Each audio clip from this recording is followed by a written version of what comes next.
Hello and happy Taco Tuesday, peeps. Hey, hey, Yes. hey. I had tacos yesterday. I tried to have nachos today, but we were fresh out of nacho chips. I was like, how do we go from 10 bags to 0 bags in a day? I stopped Well, you buying need them the because we had so chips. many bags and now I don't have any. I'm like, really? That's so funny. I'm trying to like remove all this junk that I have on my shelf here. See it? Like all that goddamn things I keep throwing in the hole here. Like I just keep setting shit up there.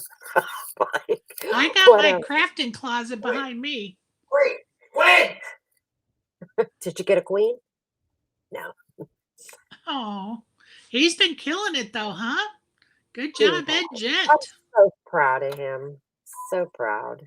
And speaking of killing it, Napier's, I think, broke the bank down at Best Bet this That's what weekend. I said. I looked at actually for a funny video clip that I could play whenever he came on with him and Stephanie entering the casino. Like, we're Right? here. Congrats, In my Keith. mind, What a in my great mind, run. I knew what I was looking for, and I went through hundreds of videos. I said, "All right, I give up." Well, I'm just looking for like a fun clip. Good job, bud. thank you. Thank you. Let me let me try one. Let me try something here. Let's see how it Okay. sounds. Let's just see if you can hear it. All right. I cannot see. This is in honor of the Napiers killing it down at Best Bet Jacksonville. I know. I'm like, they should have gave you like a party pack or something. Like, I don't know. You know what I mean? I don't know. Pockets are full of $100 bills isn't a bad way to go. That works. This is what it felt like. Exactly. That's exactly what I was looking for. Hell yeah. You got it, Keith. I like it. I like it. It's That's exactly. awesome. You know what I found? That was the closest what I was looking for was Kramer walking in the room like sliding.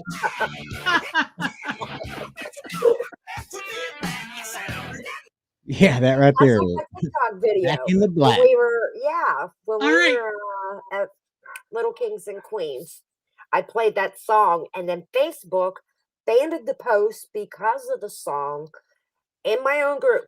Like they fucking banned it. I was pissed. I said, "Are you kidding me?" So they took it down. Well, I And played that from YouTube.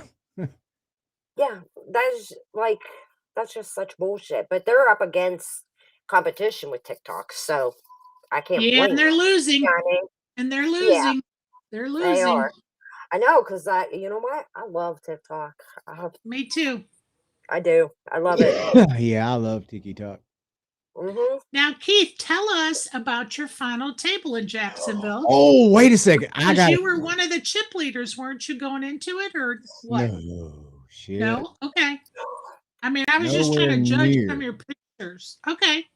Yeah, but you got to remember there was a guy at the table that had almost 3 million in chips. Yeah, but we don't know that. I mean, I was Oh, just okay. looking at your stat. You know what I mean? Well, anyways, I got to tell you about this hand. Um, we are on the. We'd already agreed to pay the bubble. Okay, so there was no stopping the clock. Hand for hand right. bullshit. So it would been it. This was the stone cold bubble because we agreed to pay after this guy went out. We agreed to pay the bubble. Right. I had 70,500 chips. Okay. I'm on the button. I look down. I'm comfortable chip stack, Okay. real comfortable. Um, and I I look down. I'm on the button. It folds around to me. I look down. I got Ace King of Hearts. I said, okay. I just got the small blind and the big blind. Yeah. I said, I'm all in. I have both of them covered, but the big blind I've only got covered by chips. Oh God. Small blind snap folds. Big blind sits there and tanks. And I'm thinking, oh shit. Give me an ace or king, ace or king, ace or king, ace or king. Because I knew he didn't have aces or kings because he'd be snap calling. It could have been a pocket queens or pocket jacks, my favorite. Yeah, but that's why I was praying for ace or king, ace or Right. king, ace or king. Right. And he says, "I'll hell with it." I call. Oh no. He flips over ace king of clubs. Oh, I'm like, nice hand, man. I guess I said, chop it up. Flop comes out. 8 of spades, queen of hearts, jack of hearts. Oh, look out, hearts. Look out, flush. 9 of spades on the turn. Oh, I just got beat by trip 10s. I had trip 4s. Or set over set. Good game. Good Wow. game. Jobs. Wow, good game. I stand up.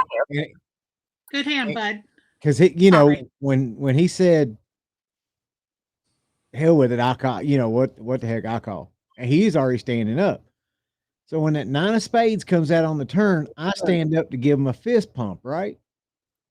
And as I'm giving him the fist pump saying nice hand, the 10 of hearts drops out on the river and gives me a royal. Oh, wow. Wow. You are the royal king of best bet. Hey, Chess. I was like, holy shit. I couldn't even celebrate my royal in my royal fashion. You couldn't say, who's your daddy? No, I couldn't because I was like, I just took this guy out of a tournament, Right. Yeah. Good manners.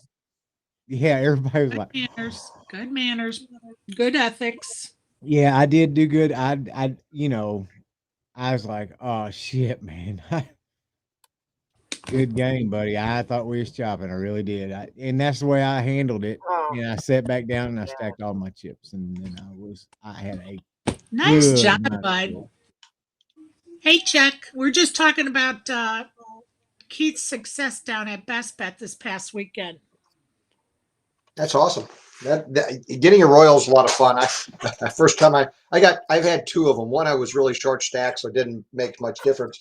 The first one I looked at my hand and I went, "Wow, I got a straight. Oh, wait a minute, I have a flush." Oh, wait, whoa! You sound like me, and then I go, oh, yeah. I mean, it literally took like 5 to 8 seconds, and I'm pretty fast, But on that one, it was, because you just, you're not expecting it, So you're, wow, got a straight.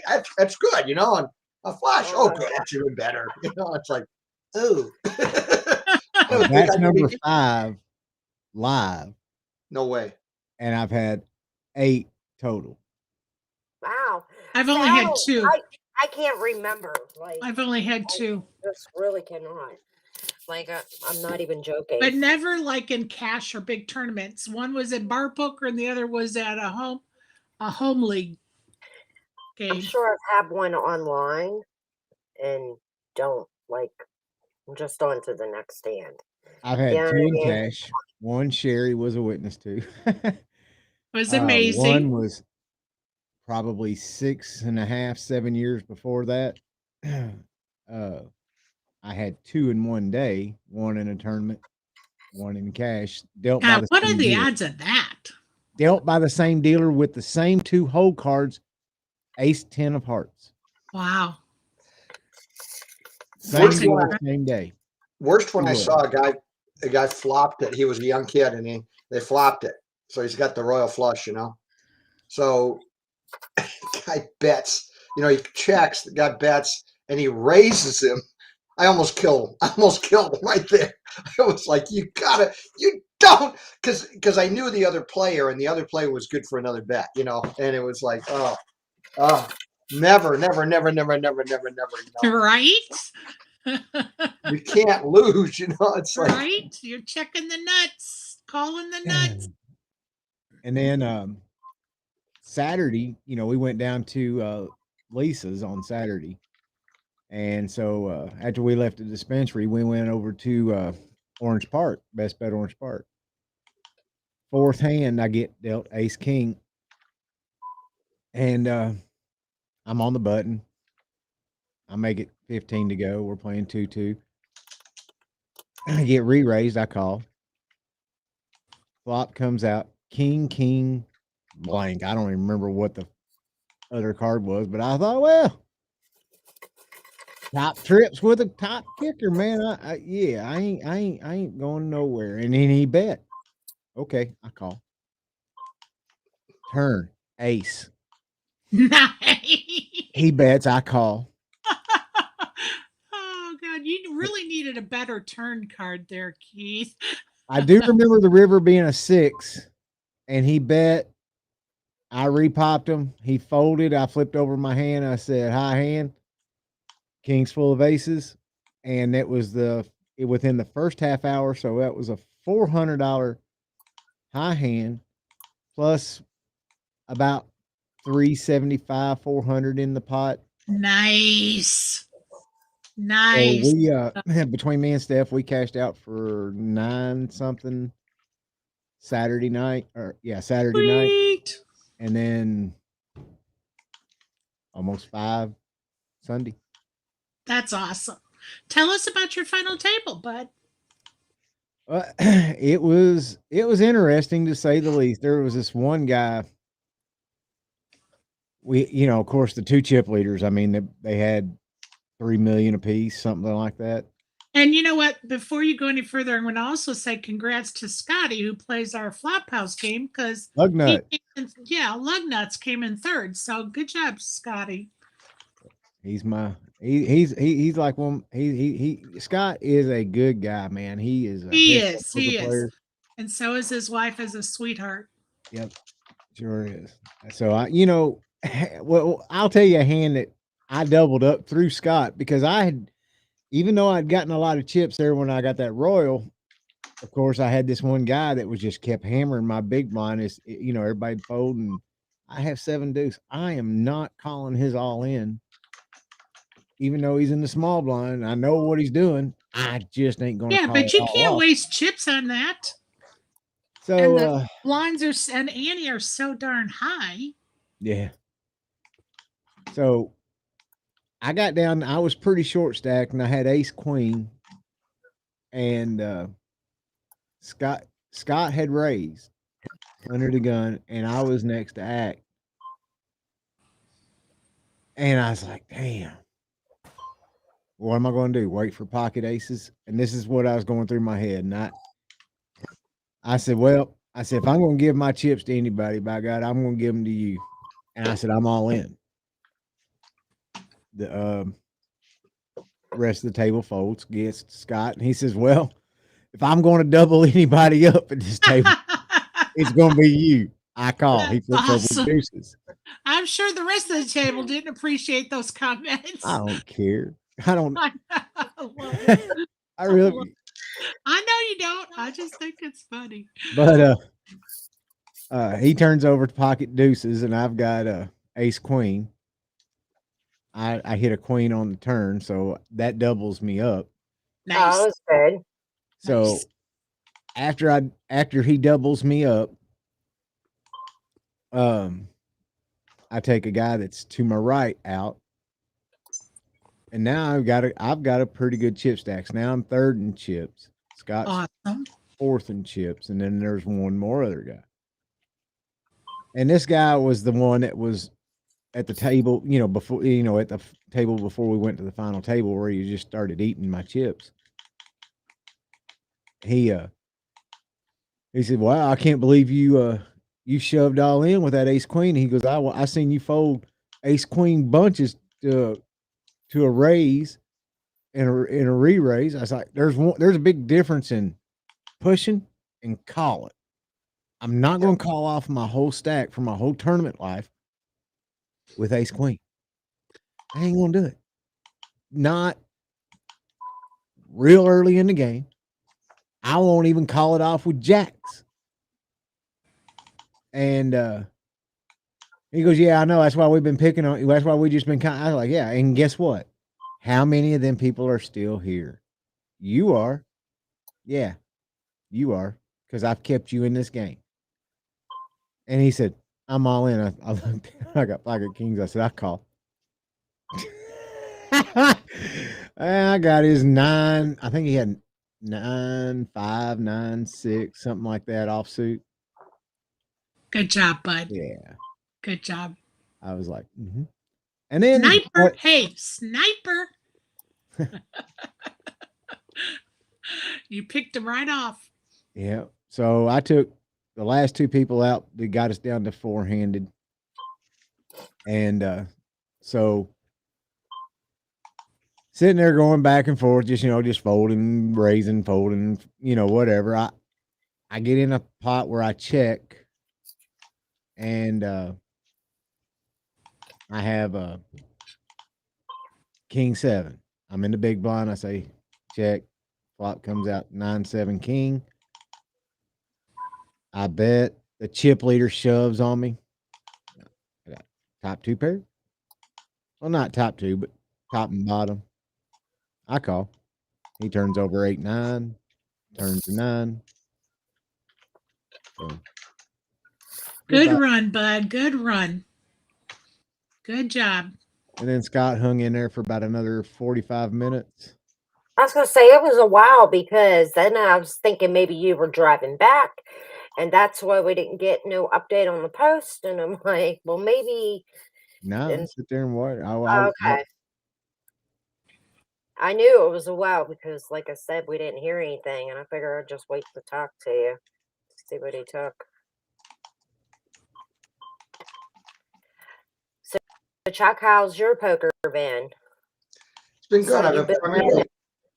I've been primarily playing cash and doing very well. I started playing it what I call seriously beginning of February. What happened was I was playing tournaments, and last year I played 154 tournaments. Okay, and then this year, I was looking at stuff, and it's hard to make money in tournaments because you just not only have to get cash, but I cashed like 17% last year, which anyway, but I didn't like my attitude because I was too concerned about just getting in the money and things like this. So anyway, so January come out, look at my record afterwards, like, no, I'm losing money. So I'm going to try to play cash. So I start playing cash. I did great in February, just great. Okay. Awesome. I continue to play cash, and Lucky's, which they have a free roll tournament on Saturdays. So I always get these invites, and it's like I wanted to show my face because they, did a charity event, and it's like nice to just show up. So it was a weird day because it was just one of those days that things are going to go in your direction. Okay, doesn't matter what you do, So I was going to go to the National Speakers Association meeting. I was thinking about it, and I dragged my feet. I almost always go, right? And it was on Saturday. It was like $55, no big deal. And I just didn't feel the mojo. So I said, well, what am I going to do? I'll go play cash. So I go play cash in the lodge for 2 hours. I'm up $200, right? So what am I going to do with the rest of my day? Well, I'll go to Lucky's, So I go out there and I buy in for, not just the minimum, but one rebuy. It's a free roll, right? So I've got $70, with all because it's special one-day guest and all this stuff. So I'm happy with that. I'll just play. And again, it's just, for relations, because I don't expect nothing. I get to a hand, I got 92,000. We got, I don't know. There was like, the pot was like 25 or 30,000. I have a jack, and our pocket jacks. Jack 9-2 hits the flop. So of course I check, right? Because I got the current nuts. The next guy checks. Third guy, and there's a bonus question here in just a second, folks. Okay, so third guy makes a bet of about, I don't know, 30,000. So it's half my stack. It's wonderful. So I go under a little bit of Hollywood, and I customize. It's like it depends upon the person, their experience level, what I've seen, everything, and I do it just about the right time. So I shove, snap call on my left. What's he got? He's got a set too. Right. He's got pocket nines. Got it. Yeah. Okay. So the third guy is like, what the heck was that? And so he turns over, which he can't do, but he did it anyway. He turned over pocket aces. Oh, and he didn't know what wow. the hell to do. You know, he was pretty experienced. I could tell he was experienced, Jeez. that and stuff like that. So Yeah, he but that's finally, rough when you see that. what's that? I said that's always harsh when you see that when you're holding aces. You Well, don't want to it see is, that. but he's not supposed to show his hand. He was trying to get some emotion, you know. And of course, I kind of was hoping it'd call, you know, because he's only got a few rounds. But you know, there's anyway. He ends up calling. The other guy turns over nines. I turn over jacks. They hold up. I'm now chip leader at the table. Nice. Wake up an hour and a half later. We're at the final table. Pays 5 things, $6,500 in the pot. Nice. So I'm like, and my reputation is really good around the city. So I say, look, why don't we give? And I'm like third in chips, so I'm not hurting or anything like that.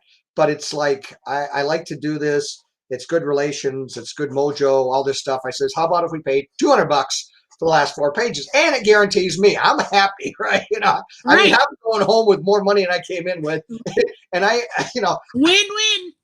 yeah, I'm going. So everybody agrees to that. So one of the guys, let's just say he's with the libations a little bit. Okay, we get down to 4 people. Let's chop. You know, I mean, $4,000 ain't bad, right? You know, it's not bad. You know, $1,000 a pop. No, don't want to. One guy's no, don't want to chop. You know, because he's got a big stack. It's like, okay, you know, you really want to do this, and so then we get finally this one guy that thought he was going to win, and oh, when we did the chop, he only won $100 off the top, which ends up helping me later, which you figured out with that one, right?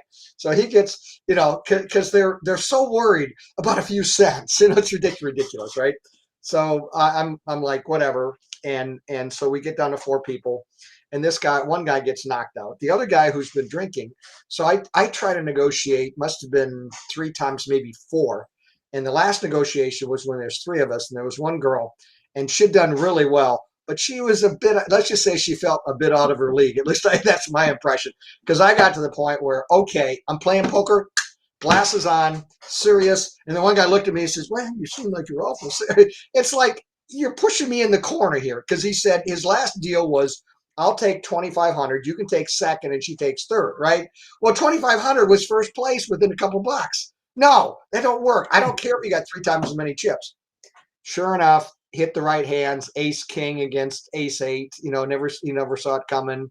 I don't know, you know, a couple other hands, and I doubled up, and he was out of the tournament. And I'm walking home going, I tried to help everybody. Tried to be the nicest guy in the world. Right? I'm walking home with almost You got it. 2,500 bucks. Yep. This has been a good day, you know. Yep. That's awesome. Good But it for was, you, I Chuck. would say, I love have when never karma tried turns so around hard against those to be a people. really nice guy and help everybody. And I end up, you know, getting the great mojo, you know, and again, I wasn't even, you know, ordinarily I wouldn't have even been there, because if I'd gone to the meeting, it would have gone to 12. I might have gone, but I don't know. You know what I'm saying? Right. It Right. just Right. would have been a different mojo. I'd sit in a different seat. Who knows what would happen, you know?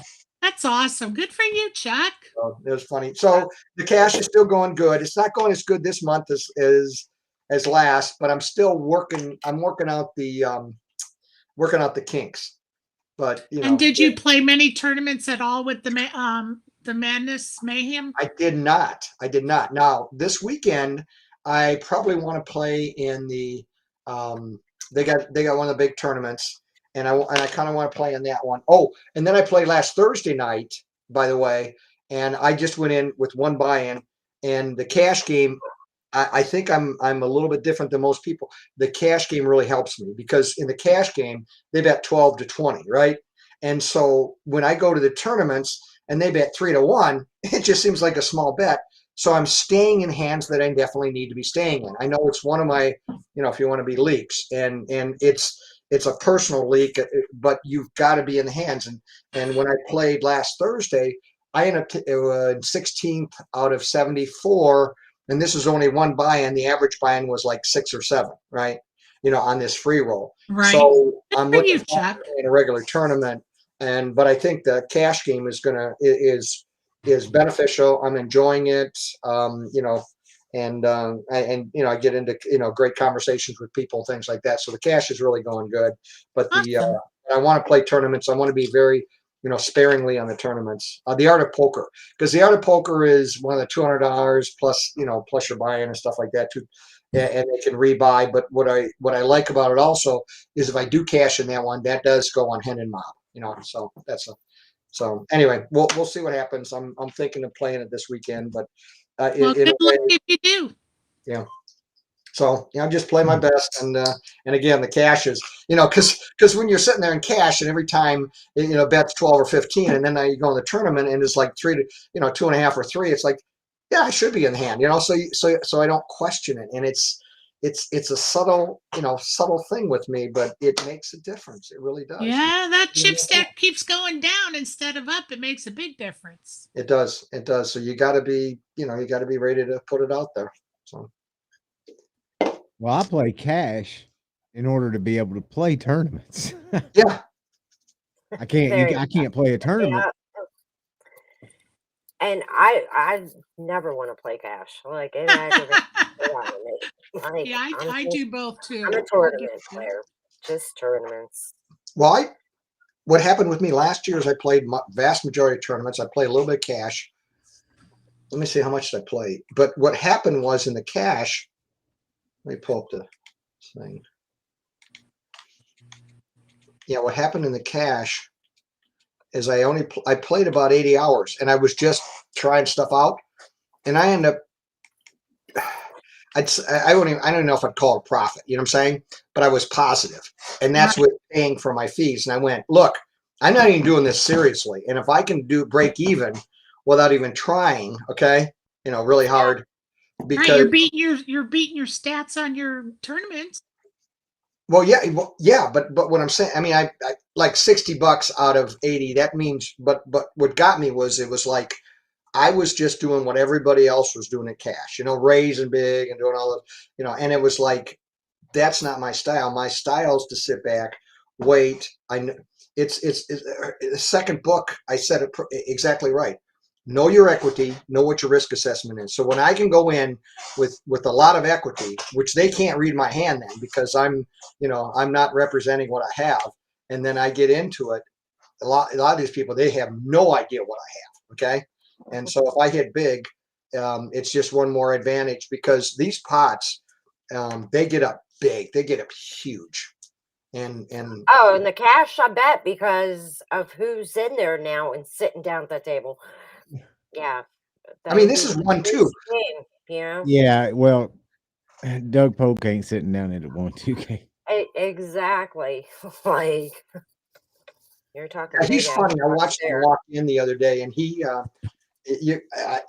I could just tell he's one of the players by the way he walked in, because he just walks in, and he's just doing this. He's just scanning, and not knowing I'm observing, but it's just like you can tell. He's just looking around, just seeing everything, and he's taking in. I mean, I do some of the same stuff. I'm not on his level, obviously, but I mean, I get it, where it's just, he's taking in data.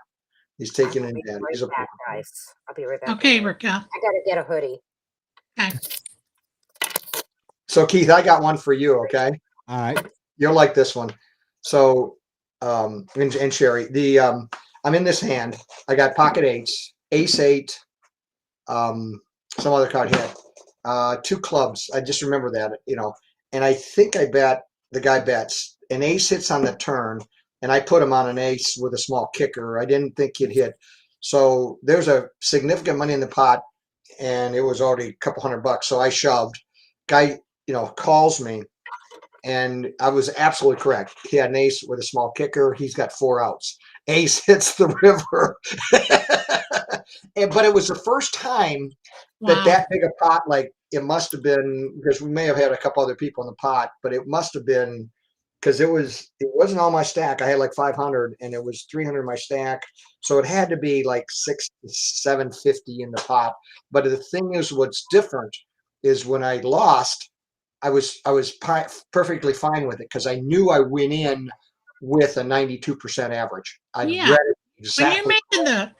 When you're making the right moves and it's just variance on that river, you just got to pat yourself and keep moving. Oh yeah, and that was the thing is in the past, bad beat. It's like, no, it's 8%. I know exactly what it is. It's going to happen 1 out of 12 times. It happened. Get over it. You know what I'm saying? And go right back in. I mean, that was and that was a little bit of a turning point for me in a good direction. It's like, that's just a variance. Get over it. You know, I'm making my right reads. Good for you. So You always learn when you got seat time. Yep. Yep. That's why I like playing cash, because I'm so nitty. The blinds don't ever go up. I don't care what stakes I play. You know, if I play 2-5, 5-10, the blinds never go up. Right. And but a lot of people, there are so many people that gamble. They're there to gamble. Oh yeah. Oh yeah. And then they get beat up, and then they get beat up again, and then they get beat up again, and then they get beat up, and then some of them get it where they quit gambling. You know, it's like, you know, because I just sit back, and Keith and you guys, you know, just sit back and you wait, you know, and you just wait, and you just wait, and you wait until the right situation, and then bang, what the hell was that? You know, and I mean, I've done that like an hour and a half, you know, where I'm just in the background, and all of a sudden you're in this $300 or $400 pot, and everybody's going, what the hell's happened? You know, this person, you know, it's like, no, I'm waiting for that right, you know, hand and opportunity and position and situation and circumstances, and, you know, and then, yeah, we're going, we're gonna play poker, you know. Yep. I didn't hit mute. You probably heard me yelling at it. I was freezing. No, I never. Oh, we okay. didn't hear you. Okay, good. I was like, shit, I didn't even hit mute. I was yelling at the cat.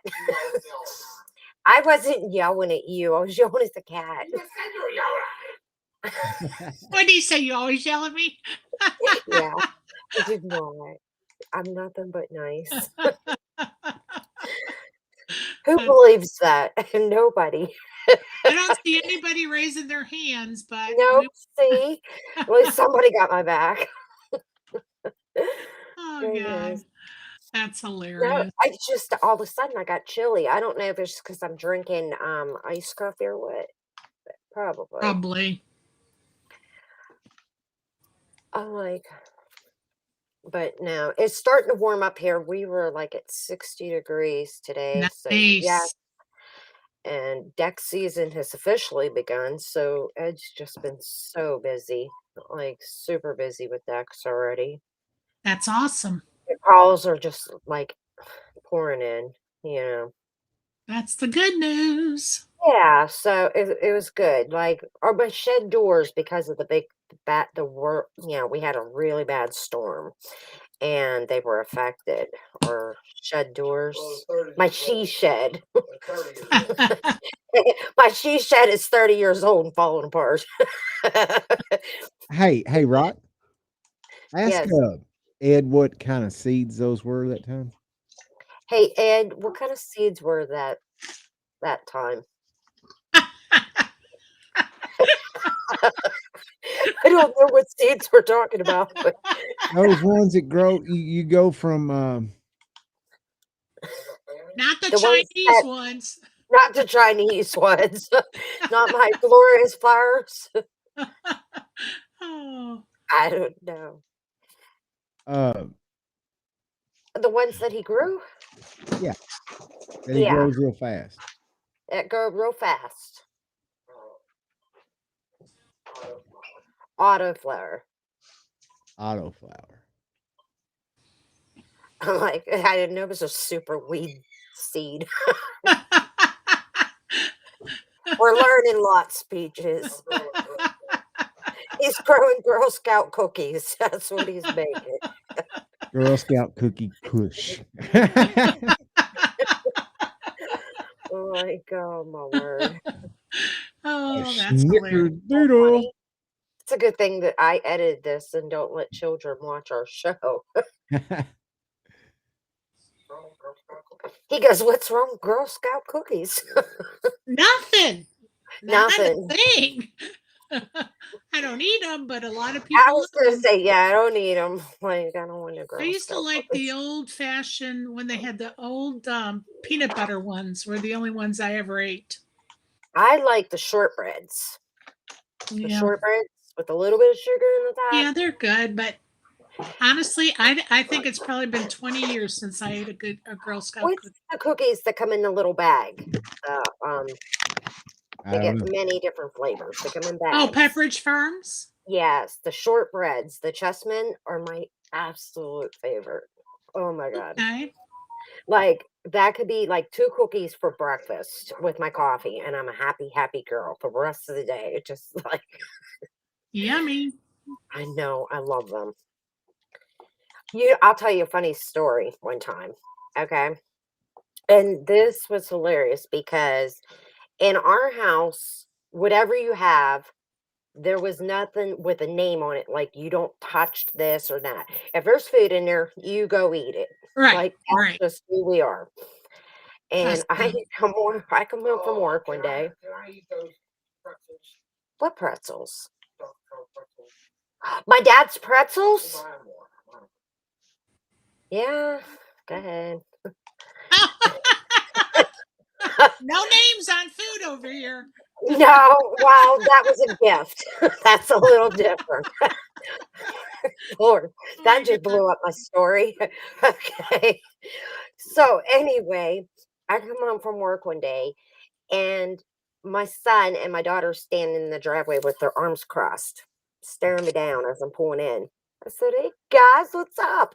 I was like, "Man," I said, "never had such a greeting after work." And they were like, "We need to talk." I said, "Uh-oh." I said, "What's going on?" They're like, "We're calling a family meeting like now." I was like, "All right." I'm thinking, shit, what did they do at school today, Yeah, like right? who's pregnant?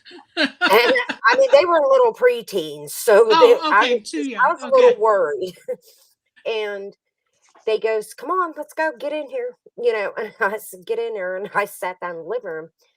My son stands up. He says, "I'll start the meeting." I said, "Okay." He goes, "Do you have anything that you would like to confess today?" I was like, "Oh, me?" Like that. And they go, "Yes, you." I go, and I had to think about my whole day from morning to, Right? to now. I said, "No, Dad." I said, "I'm sorry." I said, "Mommy went to work and I went to the bank and I filled up gas." I said, "I'm trying to remember like everything that I did." He goes, "No, let's try this again." I was like, "Okay." And my daughter's just sitting there, she's tapping her foot and she's pissed. I was like, "What's going on, guys?" And Ed is not saying a word, just quiet as a little whistle. And my son, he pulls out from the pillow on the couch a bag of those Pepperidge Farm cookies. He goes, "Does this ring a bell?" I go, "Oh, you found them." Like that. Oh, you had them hidden. Well, I forgot that I had them hidden. And what I did, the ceiling, our entryway, the one I just redid. Yeah. Okay, well, there was a ceiling fan up there, and I had slid them onto the ceiling fan blade. Oh And it my was a God, that's joke because I hilarious. wanted to see if who could find them the fastest, right? It wasn't because I hid them from everybody. And they were so mad at me. "How dare you do this? What if we wanted cookies?" That's I hilarious. said, "You better check the expiration date because that was a while ago. I don't think you want to eat those." He said, "Oh, okay. So this is going to be your thing." And Brittany says, "She's not lying, Eddie. Read the date." And so they're reading a date. It was almost like 8 months or something, Oh, you nine. forgot they were up there too. I had forgot. And they were so mad at me. I can't even begin. Like, they were mad. They were What just a waste really of mad. cookies, Raquel. Jeez, oh Well, I Pete. just thought it would be funny if somebody put the fan on and they went. You know what I mean? That's hilarious. He's laughing. He doesn't remember, but they were pissed. They were so pissed at me. So speaking of food, he's gonna go eat my dad's birthday present. I bought Uh-oh. a truck of covered pretzels, but It lasted like 4 days. it lasted 4 days in the house. But I will get him another one because that was on the phone when Keith joined, and I was talking to my sister, and we're supposed to have a surprise party for my parents this weekend. My brother's request, but he screwed it up. So How'd he screw it up? he forgot to tell his wife, and she has clients booked. She's a therapist. Well, that's And not good. no, so, and I said, well, we'll just have to reschedule. So, whatever. It'll probably be the following weekend, the weekend after. So, Ed could eat my dad's pretzels. Yep. I'll just get him another one. Otherwise, they'll go bad. They were actually fine in the package. Welcome I'm back. trying to help Ed out here. And I had stuck them in the box. And he spotted them. He goes, you better hide them better than that. I didn't think you'd see them in the box. Oh, that's funny. Because I have stuff for my nieces and nephew that I have put in the box for them. And he just spotted it real quick. I was like, shit. But that's funny about the Pepperidge Farm cookies because I totally, like I said, forgot that they were even there. We went on with everyday life. I would have And liked so, to see them fly off the fan just to hear their yeah, reaction. exactly. And it'd be like, because I think they used to have a commercial about it, hiding them. You know how like they would hide them in the commercial? And I think that's why I did it. It Gotcha. wasn't because I was hiding them from any of the kids, yeah. Yeah, that'd be the worst place to hide them if you were trying to keep them for yourself. Right. That's what I told him. I said, don't you think I would hide them in my car or something? In your side drawer of your bed. Right. Exactly. Underneath my pillow. Right? That's funny. It is hilarious. These kids are funny. They were pretty offended. They were like, tell me now. It's hilarious that they called a family meeting. That is Yes. awesome. We didn't have very many family That is- meetings either. So, you know. Oh That's my God. hilarious. Too funny. I'm struggling on this table. Odd job re-raised me. I had two pair. I folded it just because I had the lower two pair. You know what I mean? Yeah. How many are Yeah. still in it? 14. Nice. 17. Aces versus sevens. Ooh. 17 What'd you still s- left. Oh, 17? 16. Yeah, 17. Oh. 17. 17. Awesome. I was in 14th place. Sorry. So much I'm paying attention.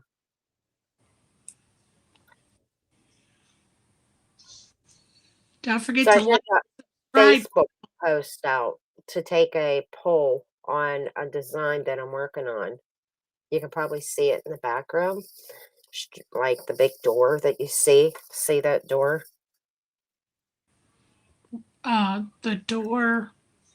See it in the back? The French doors. Oh yeah, I always think they're windows. Yeah. Okay, it's big French doors that open, and that goes Gotcha. out to my deck. Gotcha. And I'm actually taking the window panels and putting decorative film on it, but I got to paint the window first. So today, I scrubbed down one side of the door, like I did the white vinegar.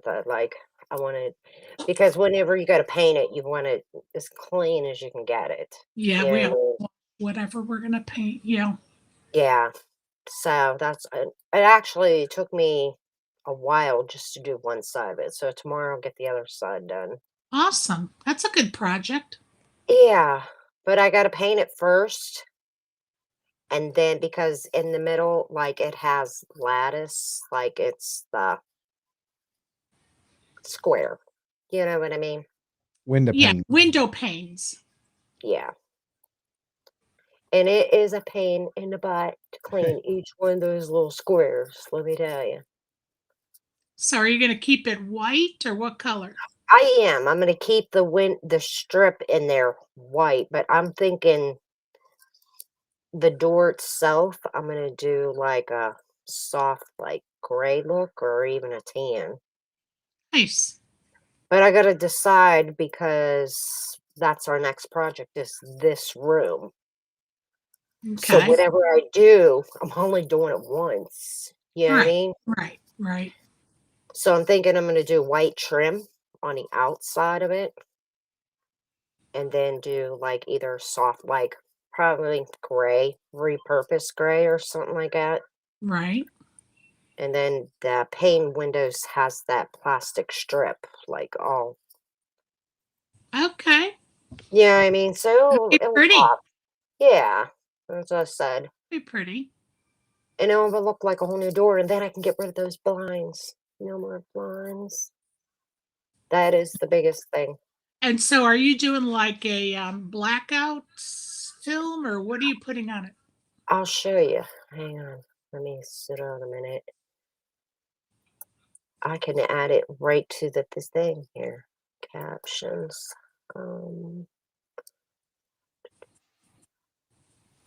I gotta add it. So hang on, I'll show you. Uh, uh, And this is the one that got the most picks on Facebook because I gave him 4 choices to pick.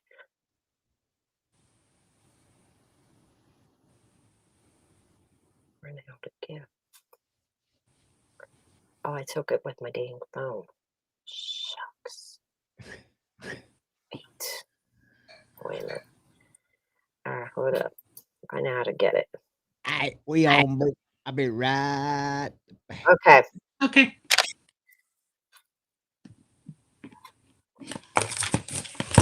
Well, let's talk about some tournaments while you figure that out, Raquel. We got the let's see, the Palm Beach Spring Classic is still going on through the 20th of March. Prime Social also has their Texas Poker Championship going on through the 20th of March. The Orleans March Mania Poker Series is going on now through April the 3rd. MSPT is at Rivers Casino in Riverside, Iowa, March 17th through the 20th. The Swiss Poker Open is at the Kings Casino, March 16th through the 21st. Million Philly at Pearl River is March 17th through the 28th, with the ladies' event March 20th. Little Kings and Queens Spring Bash is March 23rd through April the 6th, with the ladies' event March 30th. And they've been doing a really neat thing on Mondays. You can do, I think it was a $350 buy-in, and the winner gets a buy-in to all of the tournaments during their spring series bash. So Wow. it's a great prize package. That's pretty good. Yeah. WPT will be at the Hard Rock Hollywood March 24th through April 12th. Don't forget the Flophouse Gang will be there the weekend of April the 8th and 9th. WSOP in St. Martin is March 23rd through April 4th. Of course, Cherokee WSOP is the first 2 weeks of April, with the the second and third week of April, with the ladies event is March the 15th. So lots of good stuff coming up. And when Keith gets back, we'll let him tell us about his game he's going to have. Nice. Now, this is the one that got the most likes. Okay, so tell me, so this is like it's like a 3D. Nobody can see in. You can see out like a shadow behind it. And the sunlight will still come in, but it won't be like overwhelming. Okay, And you cool. actually people use this on like tinting windows and cars. It's But beautiful. now they have Like decorative. So like if you had like a reading nook with a big window, you can put like a decorative film on it. Gotcha. It's like a 3D window film. And it's actually there's no glue. You just actually get a credit card and you like scrape it on there. You Like know what a I mean? decal. Right, like a decal. Like the window clings that we put on the Right. refrigerator and Like your so Christmas tree. right, yeah, like my Christmas tree. Hey, that tree was pretty badass. It's hilarious. Well, it's beautiful. I like that design. Well, I'm thinking what I can do with this. I said to myself, no purple. And then this one popped up and I went, wow. Okay. I really like that because I need an accent color that I can work with. And the white trim and a gray door would be beautiful with that. So what color is the background on this? It's just like clear, like white kind of. Okay, so it is like a You know what I white. mean? I didn't know if it was Yeah. gray or beige or. It's Oh, kind of, it's almost like a faded white. So I okay, guess an off white. You know what I mean? it's pretty. Like if somebody was on the other side of the door, you could see the shadow of them Right, walking. You know right. what I mean? You And know, I will no purple is longer have to use blinds. So, what my accent color is in my bathroom in my bedroom. well, I had And other choices, but I love I it. need an accent color. You know what I mean? Now, the other one is this. And I really like this one too, because this is actually called Rainbow. Okay. And the rainbow will give me more color choices to put in the living room, if that makes sense. Chuck, can you hear us? Instead of just those color. Hey, Chuck, can you hear us? Yes, I can. Can you Okay. mute for a minute? Because there's a lot of background noise. I don't know if you're flipping a book or something, maybe. Yeah, my apologies. I was That's messing okay. with the paper. My No apologies. worries. No worries. I just want to let you know that it was happening. Got it. It's better than me yelling at my cat. Ed says I was yelling at him. I wasn't yelling at him. And then this is the other choice. So it's between those two. Ooh, I like that too. Yeah, I do too.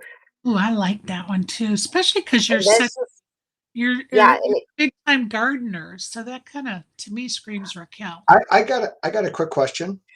okay. Does Ed like one or two of them? He doesn't really get a say. Okay, then, never mind. Silly question. Well, silly me. we'll put it this way. He's the builder, and if I was gonna construct something, then he wouldn't give me a choice. So you'd be like, "That's not how that's gonna work." You know what I mean? That's But hilarious. no, So but let me ask you. Ed would never pick flowers. Put it that way, Chuck. So do Well, you no, have no. I get that, but what I'm saying is what I'm hearing, what I'm sensing, is that either one of these things you'd really like. If he's pulled, because guys, you're right. Guys, a lot of times, not always, and you gotta be careful. I don't want to get into, but it's not that big a deal. But there's Right. sometimes where it's like, I get it. I mean, women do feminine things and men do masculine things a lot of times. But sometimes it's like, yeah, that's really cool. You know what I'm saying? That fits, that works, and so if he has a strong opinion, it might he's a be, tiebreaker. yeah, tiebreaker. Yeah. There you go. He's That's, the tiebreaker. thank you. I was spinning the words, but that's what I was looking for. Is I it? knew where And you you were know going. what, Chuck? I was waiting for the guys to chime in on that post because I wanted to hear their opinions too. And only one did. Only one made a comment, and it wasn't any of the flowers. You know what I mean? That's life in the big city. I mean, come on. It's But no, I was seriously, I mean, Ed would probably be like, wow, like once I do it, you know what I mean? But the good news is it's not like a sticker and you put it over the glass and your No. glass is ruined. You peel it off and you can change it. I can change it all season. Like I can go from spring, summer to winter look. there you Okay, go. let me ask you this. So do you have to cut it out for each of the window panes on the door then? I'm pretty sure because that I can't get that lattice part off the door Off. without Okay. Okay. without screwing up the whole shebang. You know what I Gotcha. mean? Gotcha. Okay. And Got it. I actually was like today, I was thinking about it and I kind of lifted and I went to put my finger in that one just to lift it. And it's so tight. So I'm probably going to have to get like a really good knife. Yeah, I didn't know if it was something you would put on the outside, and the outside is just without the window panes. So it's Well, hey? It's the whole block. Yeah, it's the whole, yeah, it's the whole insert. It's right. No, but I just didn't know if it was something the that other we put on side the of it, outside, right, and it would just be one sheet on the right. outside, and it's Now the weatherproof, outside is the same as the inside. So, but it's you know not what I mean? weatherproof. Right. Oh, your window panes are both on the inside and the outside. Oh, Yep. gotcha. See, Yeah. mine aren't. My window panes are Right. only on the Some are, inside. some Yeah, windows are like that. And I'm like, oh, but I'm like, yeah, all that's right, I'm whatever. curious. But I think I can, like, I just cut 15 of them per door. So I bought a big Right, roll. And right. if I don't have enough, I'll just buy the smaller roll and cut. But it's very reasonable price. You're talking like $9 a roll. Oh, yeah. That's Yeah, I fun. mean, That's and a I fun can decorative thing. Yeah, why not? exactly. And it's going to change dramatically when I don't have to look at those blinds. Yeah, I hear you. You know what I mean? And we're always closing it. You know what I mean? Well, Now and I during the think day, I because open it the up. door, I have one door that has blinds on it, and it's just, to me, blinds on a door is just aggravating because it makes Yes. so much noise when you open it and close it, and I don't know. And it I doesn't pay for me to get good wood blinds Right, because right, we're in and out of that door so much. And the dog, that's her window. As right, well as she can see out there. I'm like, she's gonna have to go sit out on the deck. Like, but it will be summertime. You know what I mean? right, So I'm okay with that. It's not like winter right now where she's still stuck in the house. right. You know. But no, Ed does not care much for flower stuff. Understood. It was just kind of a thought. Oh, Keith, you're back too. Hey, I've got a question for everybody, if you don't, if you guys don't mind. No, let's hear it. Okay, I'm working on my workbook. It's come along absolutely great. Okay. What motivated me was I thought about a workbook for obvious reasons. I got volume 1, volume 2, and they're doing great. I'm selling 3 to 4 copies a day, all that good stuff. A workbook, I thought about it, but then I saw, and there wasn't any real workbooks going out really good. Okay. And then I saw Sweeney's workbook, this one right here. Okay. And I it's have that Yes. one. I it's have that one. been doing really good. Okay. So Yep. that plus the fact that I wouldn't mind doing a workbook. So I started it and I've already got the first pass really strong. It's really strong. Okay. So I'm going back and it's actually about 46,000 words in it. Okay. And it's about 230 pages, but I've got it at 8.5, 11. I'm thinking of popping it back down to 8 by 10, which is this size. It just feels a little more comfortable. I'll be using a 14 site type print. And I'm just explaining right now. Okay. So that it'll be, I want to make it as unintimidating as possible. It's about people, helping them learn the math. So what I did and what I'd roll around in my mind so many times, but I'm pretty comfortable. But I wanted you guys' opinion on this, and I've talked to a couple other people. Is I used and of course you use the problems from your other books, okay? But I had a lot of word problems in the second book, especially the first book. It's more, because of what it was. I didn't go into all these problems. The second book, it goes deeper, so the problems, but the word problems. But I used exactly the same word problem. So everything that's in that book is in the workbook. So, you I could think. say, part of you could say, well, that's being lazy, but it isn't in the sense that I've already checked these things thoroughly. And when you do these type of things, you can make mistakes. And so this way I won't have those type of mistakes that can creep in. But I really don't think I'm going to have any type of issue because it's clean, it's crisp. The problems I tell where the chapters are, what book and everything else. So if you want to go back and get, what the context is and everything else, you can easily do that. So my only question is when I do all these word problems and everything else, do you think anybody's, and I don't care if it's under 5%. I mean, you're just going to get people that want to complain about something and they're going to, and that's, but using exactly everything the same, because some things are like, they're answers and they got to be the same question that are in the book. And I get that. But when I do the word problem being the same, it's just that you've got to fill them out now. To me, that strengthens because they got to go look at, and I'm not being lazy, but once they've seen, if they've read both books, they've seen the problem. Now they see it again. So there's a little bit of, whether they realize it or not, there's a little bit of comfort. I mean, that's just how we learn material. We go over it time and time and time again. Some of it's rote learning, absolutely, and I point that out, but some of it's, other learning when I go in what is called decision tree analysis and these type of problems where you got to think through it and things like this, to strengthen that. Do you guys see any type of issues with that? Where I've used all the same word problems? No, the repetition is the key to it, and that's just, That's my thought. Because I wrote it myself, I'm saying, it's a question, and I put it on the back cover. I put it on I put it in the introduction, I'm saying, in the preface. So it's not, I'm not doing anything where if somebody's not looking, I'm saying, they can't, Okay. they The two things that come to my mind, first of all, I think you should tie your workbook to the book for sure. And I think it's fine that you're using those problems. But the one question I have is, are you going to give them more than just that same problem to practice that theory? Or are you going to do like that problem that's in the book plus 4 or 5 to practice the theory, or just that problem? Well, those problems, but there's a lot there, Sherry. Okay, already. Like, for one thing, I went. Well, let me go back and kind of the first questions on the problems. Okay, so I have in the back of the book, it says strengthen your knowledge of the poker math. Workbook is for all serious players, and the book covers and all this. And then the bottom, in the middle, it says note all exercises in this work are from the material in Mastery Poker Math, Volume 1 and Volume 2. Let me pull up and then I can answer your other question. Other part of your question. Here we go.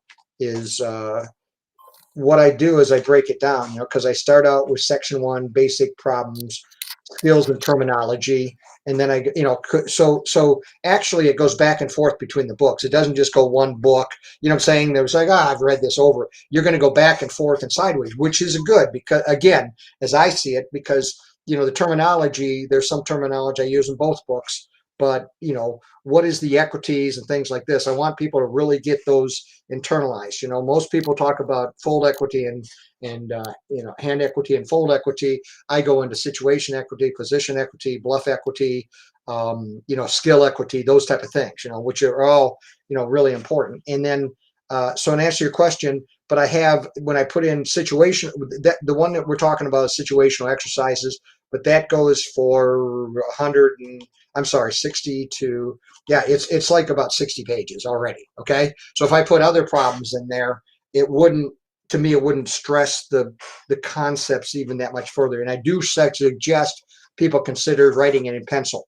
because if you don't understand it, then you go back and forth again and again and again. It's a workbook. I don't, to me, it's not to be neat and clean and everything else. It should be marked up, and by the time you're done with it, For me, when I'm doing something like that, and the book that you held up is a book that I have, that workbook, is once I learn a concept, now I want to practice it. Right. I want to practice it on paper before I go into the field and practice it. Right. So for me, I benefit from having several pages of the same type of problem that I have to use those concepts to figure out, right? Yeah, because once I learn the concept, now I want to practice it before I invest money at a poker table on it, so to speak. I say that loosely, but you know what I mean. No. I know exactly what you're saying. What gets me is when some people they want the book to be cheaper, and yet they'll go out and spend $300 or on a poker tournament, and it's interesting. And then it's an extra $5. I mean, give me a break. That's poker players. I won't spend $20 on dinner, but they'll bet $100 in a poker hand. That's right. Poker player. But the thing is, too, okay, so there's some people, everybody is different learners. Everybody, either visual, writing, or reading, or listening, right? Visual, audio, kinesthetic, correct. Right. There's always that difference. So I think your book is going to be a big hit for some people that do not pick a book up and read it And if like people are note takers, Right. like Sherry's saying, she's one of those people. She wants to be able to write all these notes out, and she wants to see it in the book, and that's going to be a good hit for her. So I think this is great, and I Thank you. can see it being I a really good hit. Sherry. Oh, I'm sorry. Go ahead. Finish. No, go ahead. Yeah, I think you're right, Sherry. And that's what I'm looking for. Something that I didn't really think about, but you're right. I kind of thought about that just a little bit. Haven't spent too much time on decision tree analysis. I have the two or three exercises that went in my other book, my first book. But then I put another one here. Do your own analysis. You know what I'm saying?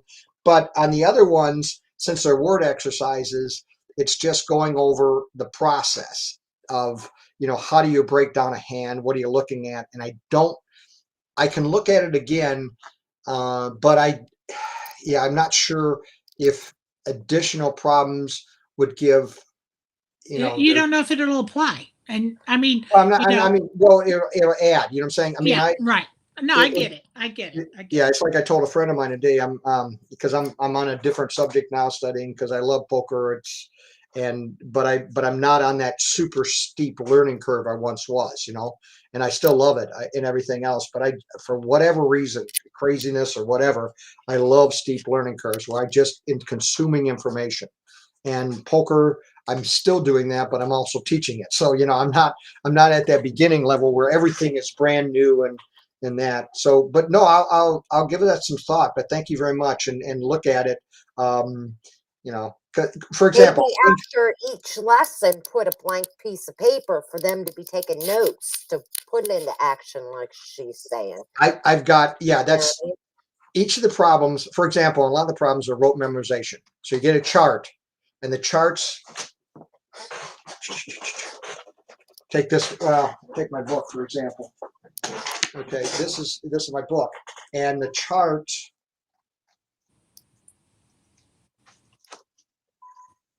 And I've done this because I saw this in and it was a great book, and I really enjoyed it. It was on chess. Okay, but you see how this book is?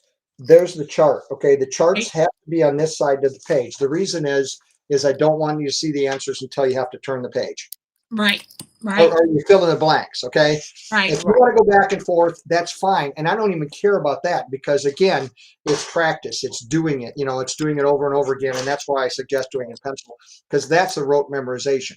Now, when you get into, let's say, the range analysis, I had 3 range analysis in my book, my second book. But the first one was a wide range. It's a little bit too much. Doesn't need to be done because that was just a practice one. So I used 2 range analysis. So there's already 2 on that one, the decision tree. And I can look at the other examples, like you say, would another example or 2 enhance it? I hear what you're saying, and thank you very much. That's what I was looking for is like, I thought through this thing. I've improved it. I've got an introduction, why you need to learn this, a conclusion, 1 or 2 lines. Here's what you've learned, everything I can to reinforce this, where to go in the book to find these things. I want to make this as user friendly so they don't just pick it up and if they want to learn mathematics, that by the time they're finished with this, that they can learn it if they want to. Right. And for me, the word workbook, I always think back to when I was in school. A workbook was nothing but working out the problems, right? Solving the problems in the book. Right. So when I look at a workbook, even though it's poker, I still expect it to be where I'm working to increase my knowledge base, practice my knowledge base. So that's how I interpret it. So well, that's correct. And I do, as I say, I have a lot of writing. The book's currently got over 43,000 words in it. Okay. Nice. So I have a preface, and then I have an introduction, and I talk about rote learning. So, and what, and most people, they hear the words and everything else, but rote learning is essentially, the alphabet, the states, the presidents, things like this are things where we learn. And then once we got them, we got them. Okay. And a lot of these charts, that's how you learn. I mean, I'm sorry, I'm not crazy about it, but the beautiful thing is like riding a bicycle. Once you got them, then you got them. When I sit at the tables and I spill off numbers. Yep, there you go. My chart. Yep. I got my chart and it stays right here. Yeah. You know what I mean? And trust me, my eyes go right to it. And it was like, and it's starting to just click. Do you know what I mean? Automatically. Yeah. Where So we have that's like I say, the whole auto. purpose of this thing is people really want to learn the mathematics and get deep into it and not intimidating. That's what I've tried to make. You know, we'll see. So the next Sounds question good. is $25 or $29.95. I like the 25. $24.99. Yeah, I like that better. $24.99 or $25.99. She would- was at Can the I best ask a silly friend, question? and she No. she said her guess, and it says go penny over, and I was gonna put 01. Why not just make it a flat, even number? Like, you're gonna 25 bucks, smack me. 30. Because 24 sounds better than 25. In the psyche of shoppers, it's a proven fact. 25, I'm good with it, Keith. I'm like, I'm just telling you, from a marketing perspective, No, You know it's what? I was the gonna dumbest go thing in the back world. to I get it. Keith, I know where you're from. I've argued this in my own head so many times. My one book is $24.95. The second book is $35. Okay.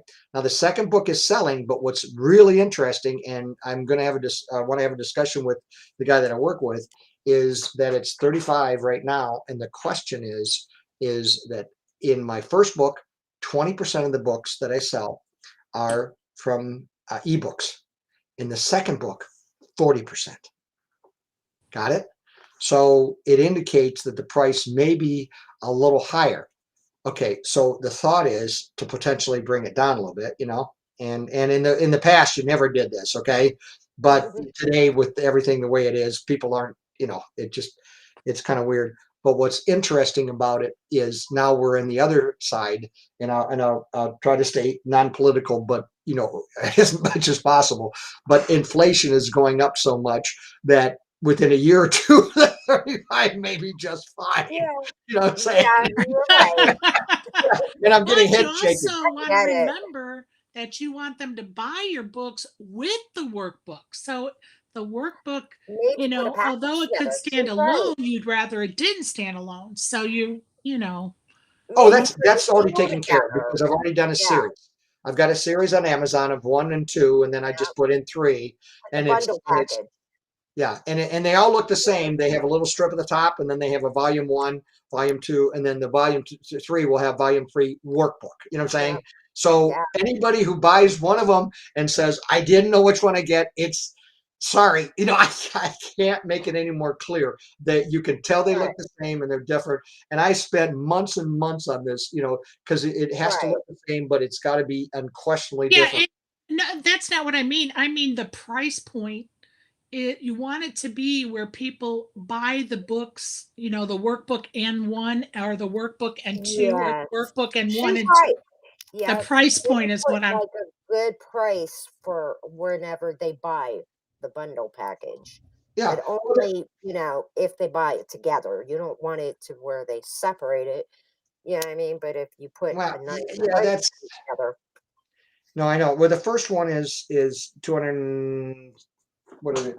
I just updated it because of a minor thing, and it's 'Cause 200. I'm always looking for some deal whenever I'm shopping. Like Sherry, Oh, you know, we're looking for the best deal possible. I get it, and that drives me. That just cracks me up in poker because you save $5 and then spend $400 on a tournament. Poker. No, here's the thing Poker. that gets me. I got this kid that comes up there to my game every now and then. He said, "Hey, you got any smoke? Yeah. Can I buy some? Yeah. How much you want? A gram. A I gram. am not going to walk to get a gram." But yeah, he will put. That like a That's snake. hilarious. He'll take under the gun and raise in a 1-2 game $90 Oh, jeez. with ace 3 off. He's a young gun. He must be a young gun because that sounds like a young gun. Yeah. What does he do? I didn't quite understand what he does, Steve. He'll throw $90 away really quick in a poker hand. Yeah. Fuck a tournament. I'm Yeah. in one hand. He'll throw $90 away. Right. Pre-flop in a 1-2 hand game or 1-3 game. 1-2. Yeah, 1-2 game. But only wants to buy 1 gram of the Weed. devil's lettuce. I'm Oh, I got to be careful, but yeah, I'm getting more and more into the psyche of people and what they're thinking and stuff like this. And you got to be careful because you get in some people's head, you may not be able to get back out. You know. I don't want to know. tread lightly, I do Chuck. not Tread want to get. lightly. Well, no, but if I figure if they're playing on emotion, you know what I'm saying? It's going to be Yeah. different in that they're playing by logic and common sense. The people I get along with best use both. Okay. But there's people out there, you know, and they're, you know, they get, they're going to prove to you that they got, you know what, you know, You know what? and you're going to show, no, you don't. Coach calls them happy people. They're trying to show you they have more money than sense. Or fun people. I'm sorry. They're called fun people. Fun Yeah, players. Yeah. You know what they're called? 3 letters. What do you think they are? MTA. Rearrange the letters. ATM. Oh, ATM. That's like, no, we need them players. oh yeah. That's how you make money. Yeah. Oh, we got another ATM at the table. I haven't done that one. I'm going to have to one of these days. No, when somebody's, you know, I always love when somebody's really a jerk, you know, then it's like, okay, now I can pull out the guns, you know. And, Nothing sweeter than taking the stack from an so one of the guys, so don't mess with Texas, right? You know, so I'm sitting next to a guy yesterday. We got along really good. And one of the guys, and I won't describe him in case he's, you know, I doubt he was listening. Tuned in. There on one side of the table with sunglasses and a hat and a long beard and, you know, everything, you know, it's all this stuff. And so the guy, you know, they're talking about Texas seceding from the United States, and you understand why the discussion, right? Everybody gets this, right? Especially today. So you try it's legal and all this other stuff. And then the one guy makes this real snipe comment about, well, look at the, you know, the whole grid went down last year. And this guy on my right just ripped into him in the sense of, you know, it's like, you know, you go to California, they've been doing, you know, they've been off the, I'll be polite, but they're off the cliff for 20 years, you know, and this guy just quieted down. And it wasn't long after that I'm in a hand with this guy. And the board is such, but, you know, tells are in how people bet. So I hadn't suspected what he might be on.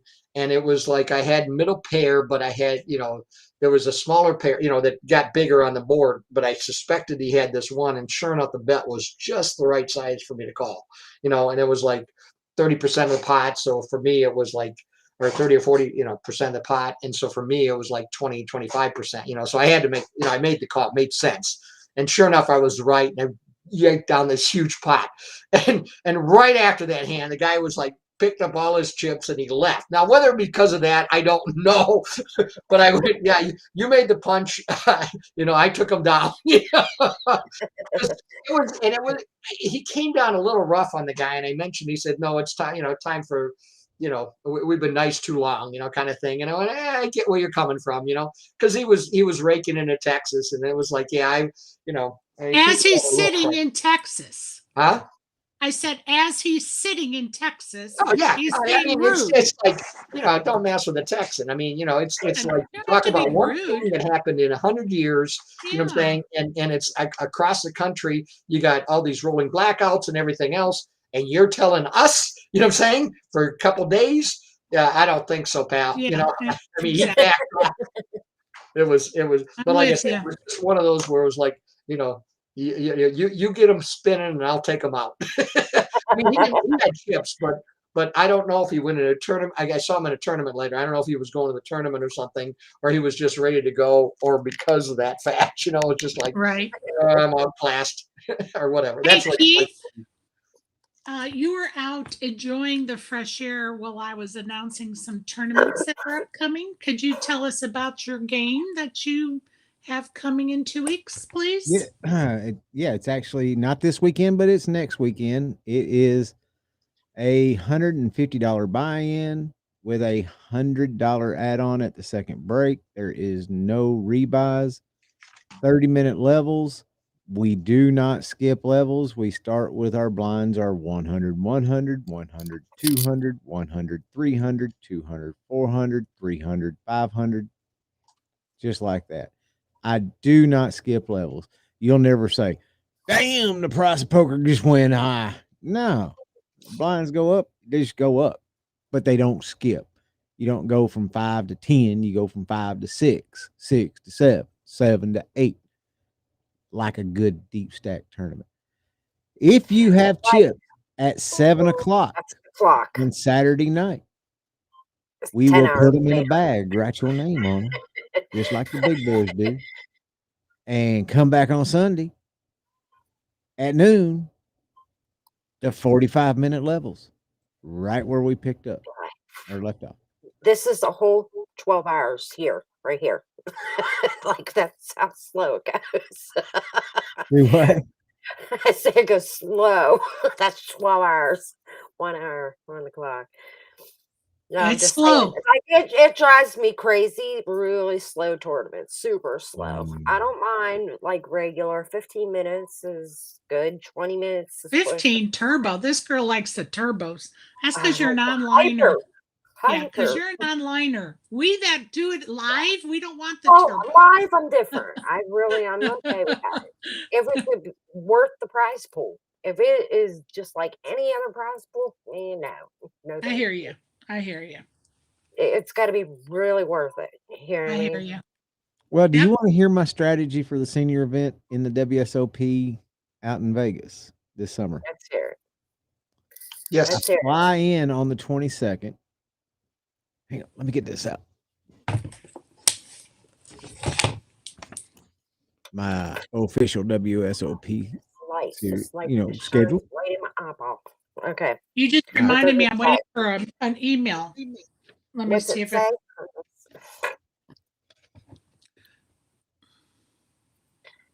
Okay. Let's see. The senior event, it starts at 10 a.m. Late registration. Okay, wait. It starts at 10 a.m. Do you know what time they're going to bag?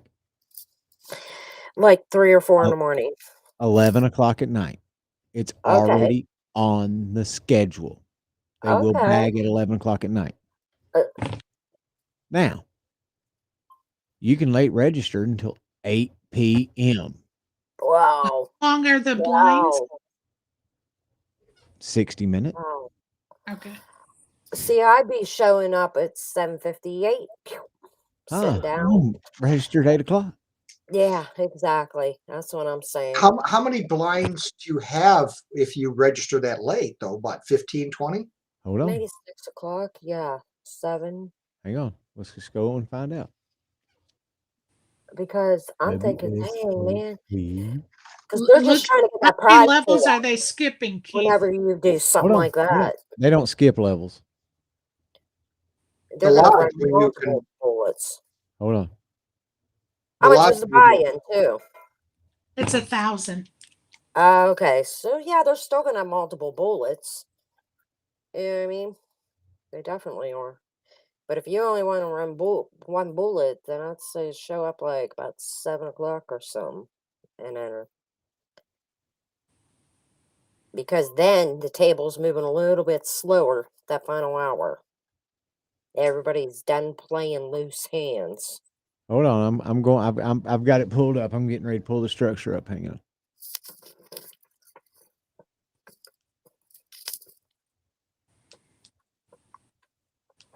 Structure sheet. Real serious poker players at the final hour because everybody wants to. 8:15 is late. Is the late registration is over with. Okay. You play 11 levels. If Mhm. it starts at 10, it's over at what? 10. There you go. I mean, that's The still level, not bad. 10 it'll be hours. 2,000 Okay, it's 1,000, 2,000, 2,000. And you start with 20,000 chips. So you got 10 big blinds. Wow. Okay. You don't want to go that late. Why not? You want to I don't know. You at least want to show up a little bit, just Well, double your back. You know what I mean? here was my thinking. Okay. And the fans in, you know. Well, Yeah, here's my thinking on it. I'm not going that late. I'm going to register. I was thinking about taking 2 bullets for it anyway. Okay. My plan is to get there on the 22nd. Okay. And just chill out. Go in there on the 23rd with 2 bullets. Or why not just take and just say, you know what? Let me just throw $1,000 on it on the 22nd. Let me find a spot. You know, the blinds are long enough. I come in. What happens if I come in behind the button? You know, I sit down behind the button. Are you going to do a shove and hope for double up thing? Yep. Okay. Yep. Yeah, Find a spot. Say, let's go for it, boys. That's a different story. A lot of people do that. But that's a also, different you're going to have a story. hard time getting anybody called at because being that they're all tightening up. Okay. at that They don't point. call. I pick up the blinds and Annie. Right. Find me True. another spot. But if I'm all you do in. that, say like the last 2.5 hours before late bread, you'd have a better chance of doubling up because they're still a little bit loose at that point because they still know they have 2.5 hours to rebuy. Okay, but here's the thing. If Yeah. I don't, if nobody calls me and I just keep stealing blinds and Annies, I can bag. Yeah. And then I go, okay, and if my bag ain't nothing to write home about, set it to the side. Play the next day. And play from the beginning all the way. Do they let through you 11 combine bags? Huh? Can you combine your bags? You can't combine them, but you can take your best one. Okay. All right. That's not even a bad choice either. Does it? I mean, I don't know many tournaments that let you combine chips. They're just specialty tournaments. Okay. Yeah, I've like seen a sometimes few like that. Yeah. Silks will do a Yeah. some kind of bonus or something. Yeah. I I think little Millie kings and I queens think do it. Millie, I think the Pearl River did it once where you can combine. They're very hard to find, but there are some places that'll do it every now and then. It's definitely not the World Series of Poker, I'll tell you that. Hey, how many folks are left in our game? 12 right now. Mm-hmm.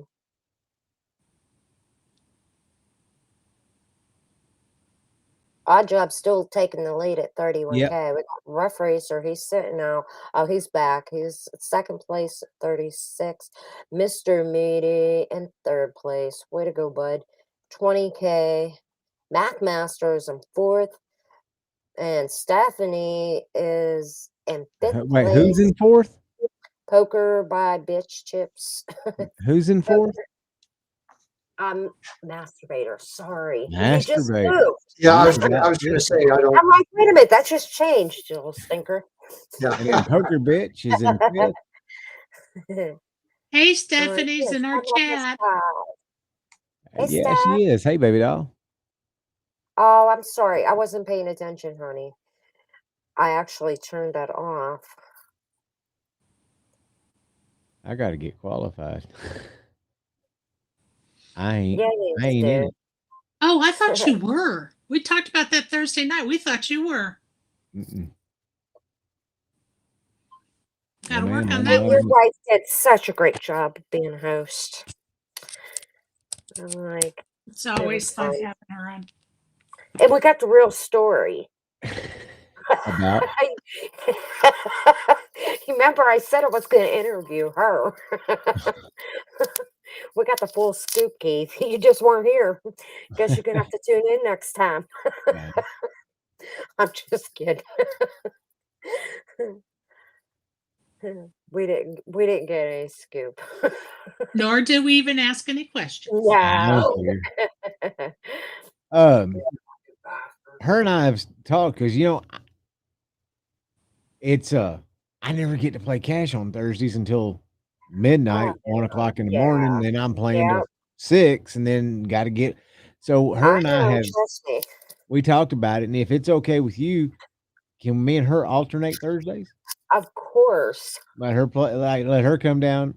Like I'll be down here this Thursday. Next Thursday she'll be here. Yeah, just take turns. I mean, Yeah. do what you got to do to Because make there's money. too many fish up there on Thursday nights. I mean, Whatever you want to do. there is a lot of fish. All right, Bernie, I'm all in. Let's go. She got aces over my queen 10. Nice hand there.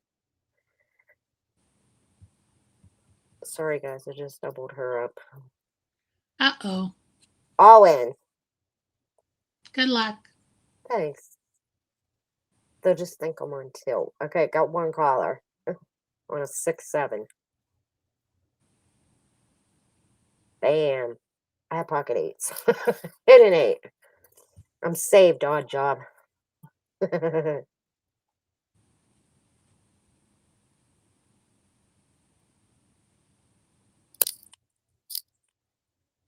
I'm not really paying attention so much this game. What are you thinking about? You there you go. You better be folding. I'm That's folding just it. trying to steal that shit. Yeah. No. He stole I my didn't see champion. that Stephanie was in the hand. I just thought it was me and Kobe, and I just jammed. And Kobe snap folded, and I was like, "Well, where's my chips?" And I looked, and it's little red line. It's like, "Oh, He's not even on my table. I thought you bet odd job. no!" I was just trying to steal, just trying to be a thief. Well, that's what we got to do around here, right? Almost got your hand snapped in that cookie jar. Uh-huh.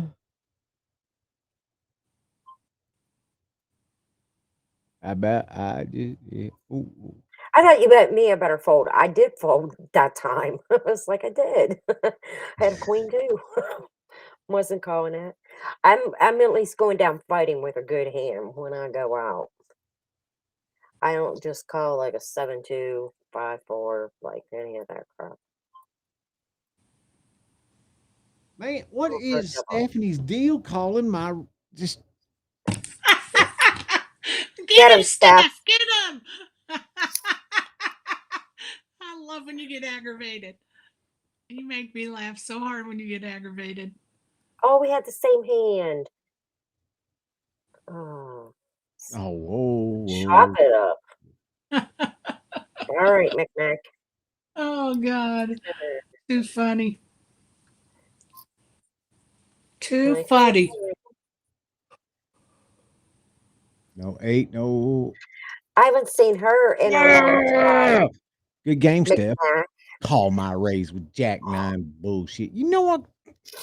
What did you have, Napier? Who's probably had a straight Brokeback draw Mountain. or What'd you have, Keith? Brokeback Mountain. Black Mountain. Oh, That's 2 kings in a hole. Wait, who put me on this table with them? Oh my God. No. Wow. They just moved me. I- Guess where I'm at. I cannot believe she called my all in on a draw. well, Maybe she knows I need to qualify. I didn't want to say it out loud, but I was going to say, no, she's not it may have been letting you trying to win. help I her can brother promise out. you that. She had like She's 62 not. outs. Yeah, she's definitely not letting you win. Not even close. I jammed on her last night. In live poker, she had queens. I had jacks. And they didn't hold up. It was. I know you had, like I said, you had like 62 outs and middle pair. Woo. Hey, that was a lot of outs. Tell him, Stephanie. You had a Yep. reason to be in the hand. Like right this hand, Maybe not pre-flop, but still. I'm just Dang kidding. it. Wow. Get him, Wow. Steph. Wow. Nice hand there, Mr. Meaty. I had almost a straight flush on there. Get him, girl. Get him. I only got like 6,000 chips left, so Oh, I am 9 out of 10, so we're on the bubble. all right, people. Can we have this game over with by He 10 knows. p.m.? How did you do down in Jacksonville at the tournament, Steph? I ain't talking about over there in the pit. I don't know. She racked up some good cash there, Well, so I ain't talking. That's not poker. Heat Okay. Napier, you There's are no throwing skill in turning over your cards and having the nuts. that. Ooh, shots fired. Shots No skills in fired. that. Shots fired. What I want to know is, oh, come on, 10, 10, 10, 10. Oh, 10. All right. Thanks, Mr. Meaty. He took me out. Pocket tens versus his ace 6. And then guess what he hits? I An didn't even know ace. you was at my table. Yeah, I wasn't there long. Not anymore. I had to go for that double up. I mean, pocket tens is a good hand to shove for that. So Ooh, she's reading you, I Keith. don't care. Like I said, I don't care. what, Ben? Stick shift. I'm going to tell you something.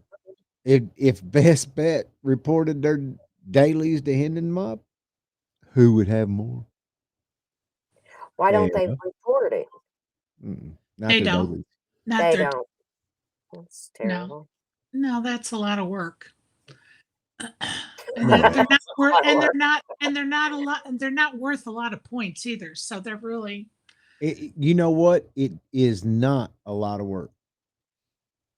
I was gonna say a lot of It is for casinos do somebody it. to keep up with to report hundreds of. I was gonna say, and they're pretty big South poker. Point Right? does You're it right. 4 times a Yeah, day. they're pretty big. That place is huge. Yeah, South Point reports 4 times a day. Wow. yeah, but And all you got to do, I mean, South you Point is already a have bigger. everybody's name that registered. I was gonna say, if it's in the system, it can't be like it just clockwork after that. You know what I mean?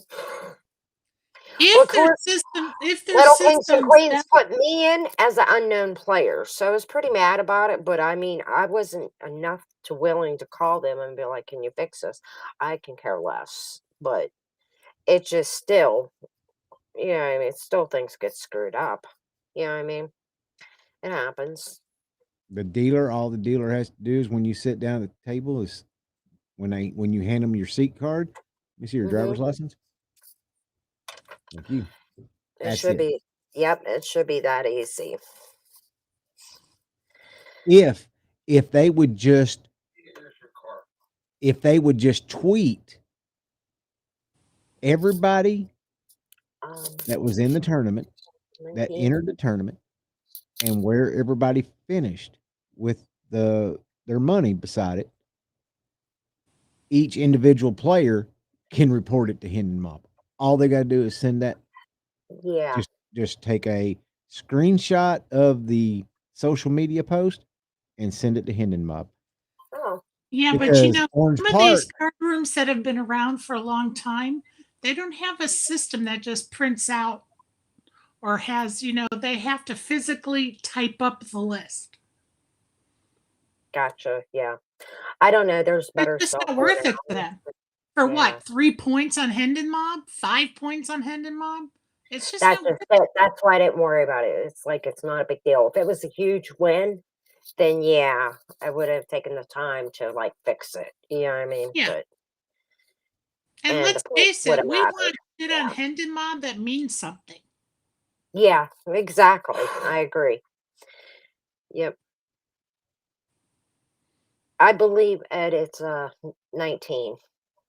Is that right? now, did you No. did you hear about their I wished I've already committed to playing a home game up in Tennessee Saturday. It's Oh, a big yeah. home game. I was going to ask you if you were going to go down, but then I They- remembered you're going to Tennessee. They have capped it at 50 players. I know. They already have 20 alternates. Nice. It's a $200 buy-in. It's going to be a big game. I've already committed to playing it. If I hadn't have already committed it, my big ass would be going straight south to Jacksonville just as hard. No, and I fast was as going to can. ask you guys if you were going, but then I remembered you were going to Tennessee, and I was like, oh no. And so, yeah. And then I remembered she's going to Disney. So I was They're like, no, adding I'm not going to. 10,000. I know. I Are you know. going to be down there? Me? No, not unless something happens on Friday when I go for my testing that I don't have to worry about traveling. Like right now, I'm ready to crawl out of my skin sitting here. Yeah. I want one of those $10 chips. I do too. We should ask Lisa to get them for us. Lisa's not here. She's not going to be here. She is. Oh, she is headed that's the to. con- Here, Australia. wait, let Yeah. me text. You just want one? I was gonna say text. Either what's- one. I guess I thought about asking Connie, see if she could get her hands on them Yeah, I would ask Bonnie. Do you want Bonnie just would get it one? for you. too. Do you want just one? Two. What, the anniversary special ones? Yeah. That's actually the car that I found. It's the I mean, 50th anniversary. are I'm like, I don't know if they're just doing them for this one weekend, That's it. and then That's it. When they're gone, they're gone. yeah, I want one.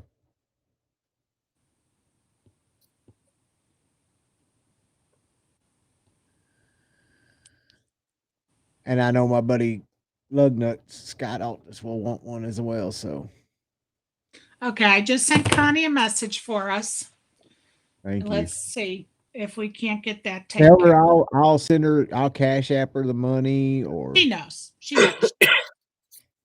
Unless something happens like miraculous between now and then, no. This chick ain't going on the road. Because could you imagine me trying to sit for 5, 6, 7, 8, 9, 10 hours? nope. Me neither. So this chick is not planning anything until we figure out what's going on. So well, did they take a test? Did they say it was kidney stones or I go Friday. okay for MRI, CT scan. CT? Yepper. Well, if it's kidney stones and they pass, then you should be good. Once they pass, you'll be okay. You Yeah, know? I don't think they've passed.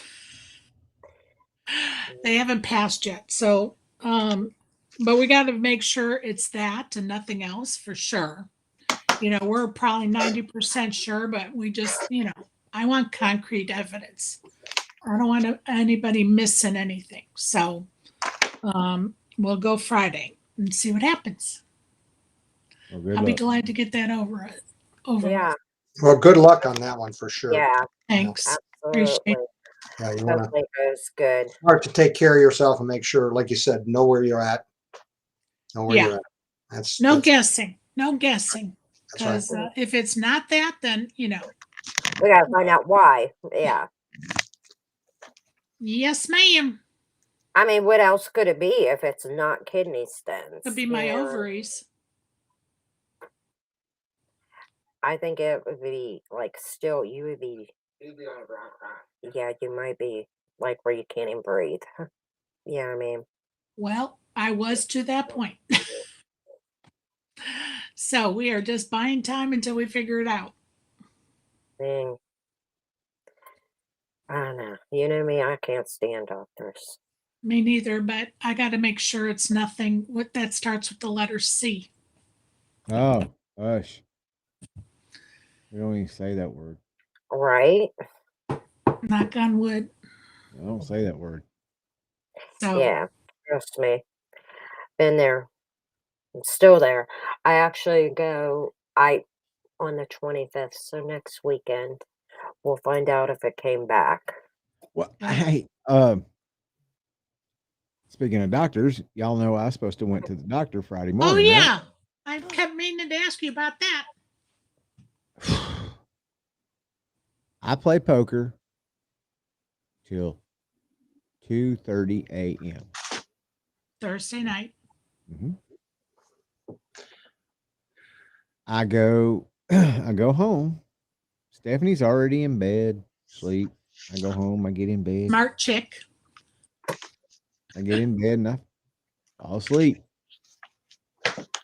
1 hour after I fall asleep, Stephanie's phone rings and it's Tiffany, our dealer, calling Stephanie on Facebook Messenger from my Facebook. What? She locked her keys in the car.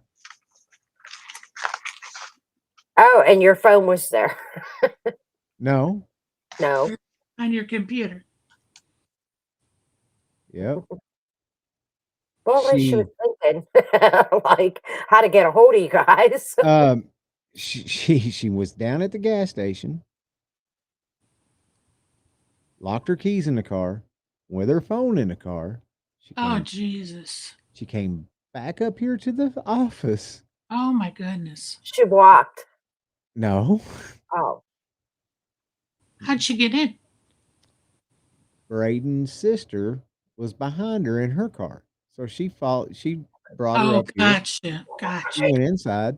She got inside because evidently the poker room door was still unlocked. And she come down here and she couldn't remember her password for her Facebook. So she said, I wonder if Keith has ever logged into Facebook. Oh, my God. So Stephanie, she's her phone it's ringing. messenger's It going says off. Keith, and she's looking at you like you're right No, next to me. she didn't know I was in bed. Oh, shit. She didn't even know you were in bed. When She she just rolled He over, was, oh, God, sleeping. when she rolled over to answer the phone and He's- seen it was you me go, and then "Boo, kind of rolled motherfucker." back up to try to get, she bumped into me. And she's like, what? So I get up, That's I get my hilarious. clothes on, I go down here to the truck stop and I Poor buy Tiffany. one of those Slim Jim unlock kits. Yeah. I go back down to the gas station, I get her unlocked. It's probably around 6:30 when I get back home. Wow. So we canceled the doctor's appointment? Is this what you're telling me? Stephanie Yeah, calls me at 7:15 to wake me up. I said, Steph, you better just tell Dr. Christie I ain't coming. Ain't gonna happen. Yeah, you ain't gonna be able to Not open your today. eyeballs. So Crazy. Dr. Christie called me at 8:30. Uh-oh. You're in trouble. Wow. I said, look, I'll fall asleep before I get there. I ain't even gonna try to drive this tired. I am not gonna do it. So I've got a reschedule for noon. No, 1:00 tomorrow afternoon. Okay, that's not a bad reschedule. No. But the only thing of it is in 2 hours, I can't eat or drink anything until after 1:00 tomorrow afternoon. Oh, yeah. Well, I adjust. Look, this is what I do. When they say nothing after midnight, I adjust that time to the appointment time. So that's what I do. What do you mean? I was gonna say, Keith, just listen to your doctor. Unlike Sherry, So you if listen to your doctor. so if I have an 8 o'clock appointment, they go nothing after midnight, then they want 8 hours of nothing. So if my appointment's at 1, I'm gonna go till 3 in the morning, 4 in the morning before that. I hope I'm asleep. I ain't gonna wake up I'm at 4 in the I'm morning just to make my saying. breakfast. Hopefully you're asleep. You know Yeah. what I'm saying? I'm just saying, so if you go after midnight and Yeah. have something, you still have a big window there that you're okay, is my Oh yeah. point. Yeah. You Well, know, hopefully, like, yeah, you're asleep and you're not even thinking about it. So, what tests do you have to get? I don't You know. don't She'll know. do the finger test. blood workup. She'll have her nurse stick me in the arm. She's going to do my gravity test. Is this just like a checkup or what? Yeah, it's just my Oh, okay. biannual little deal, she's going to check my gravity. What's your gravity? How much I weigh? I was gonna say, Got it. Okay. I love when they lift the bed up and then they push the buttons and get the reading. I always like, what the hell's the reading? Like, because we're weighing all these blankets and me. Like, I think that is the stupidest weigh-in ever when you're in the hospital and they use the bed for weigh-in. You know what I mean? Yeah. Now they don't. Females will take off their shoes, their hoodies, their coats, and then get on a scale. We don't just jump on there with like our purse or handbag and our shoes. Man, what are Like, you we take talking it all about? I'm off going to and go get in up there there. wearing jogging shorts, a t-shirt, no hat. I am not Exactly. carrying my watch. Exactly. Man, I'm like, rings, everything come off. No, I'm You just kidding damn about the right. I rings. put contacts And in. I'm I ain't just even saying, wearing my glasses. And I'll make sure like, I shave. hold this. Exactly. It could be a whole pound of beard there. Y'all are hilarious. Oh my gosh. I Too was funny. laughing. Like, man, Too this funny. thing is broken. Too funny. Y'all are hilarious. So it looks like my mail has look this like it was eaten, like my mail. Oh, looks like it got stuck in the machine. Yeah, and it's all damaged. What's the other one look like? This is worse. Look at this. Oh, yeah. Like, this It was me looks like it getting got my mail. run over. Yeah, it does. I was like, what Oh my God. happened? Like, I just picked it up again. Looks like it got run over. I haven't even opened. I had to let it dry because I didn't want to open it and rip it. Like, so it's been sitting on my desk drying before I can open it. So tomorrow morning I'll open this. Like, so yeah, my mailman was having fun with my mail. Yeah. But it could have blown out from that storm. Yeah. And then somebody shoved it in my box. I don't know. Hey, Hard to how say. many are left in our game, y'all? 9. Too many. I would have had them all out by now. There's 9 of us. Raquel going out put us at the final table. We got Rough Racer is in first place with 56,000. Nice. This sexy young guy named Masturbator's in second place with 2 knockouts at 35,000. Mr. Meaty is got 102 fever and 27,000. Labels is at 22,000. Kobe is 21,000. Bernadette is in sixth place with 19,000. Odd Jobs dropped to seventh place with 13,000 and 2 knockouts. Kelly Storks is in eighth place with 12,000. And Mick Mac is in bringing up the rear in ninth place with 11,108. Good job, y'all. Now, Odd Job he really lost a lot of chips, so he must have lost a big hand. He did. Good job. You were supposed to take better care of the chips I donated to you, brother. He thought that Rough Racer needed a few more chips. Well, darn it. Could have just let me keep my own chips then. No, speaking of doctors, there was something in here for a doctor's office, and like, yeah, that was the messed up one. They could have kept that one. Right? They're probably just billing the insurance company. They could have kept that one. Oh, that's funny. I know. No, but I do like this doctor that I do go to. She's really good. Awesome. I can say that she's a better doctor compared to all the other doctors, besides the ones I've had in Pittsburgh. Yeah, they were Awesome. top-notch doctors. And they actually didn't even speak English. Like and then they had a whole team that followed them, and they were all just note-taking. So, like, you could tell he was the doctor. Yeah, You know he what was I mean? teaching. He He was was teaching. teaching. Yeah.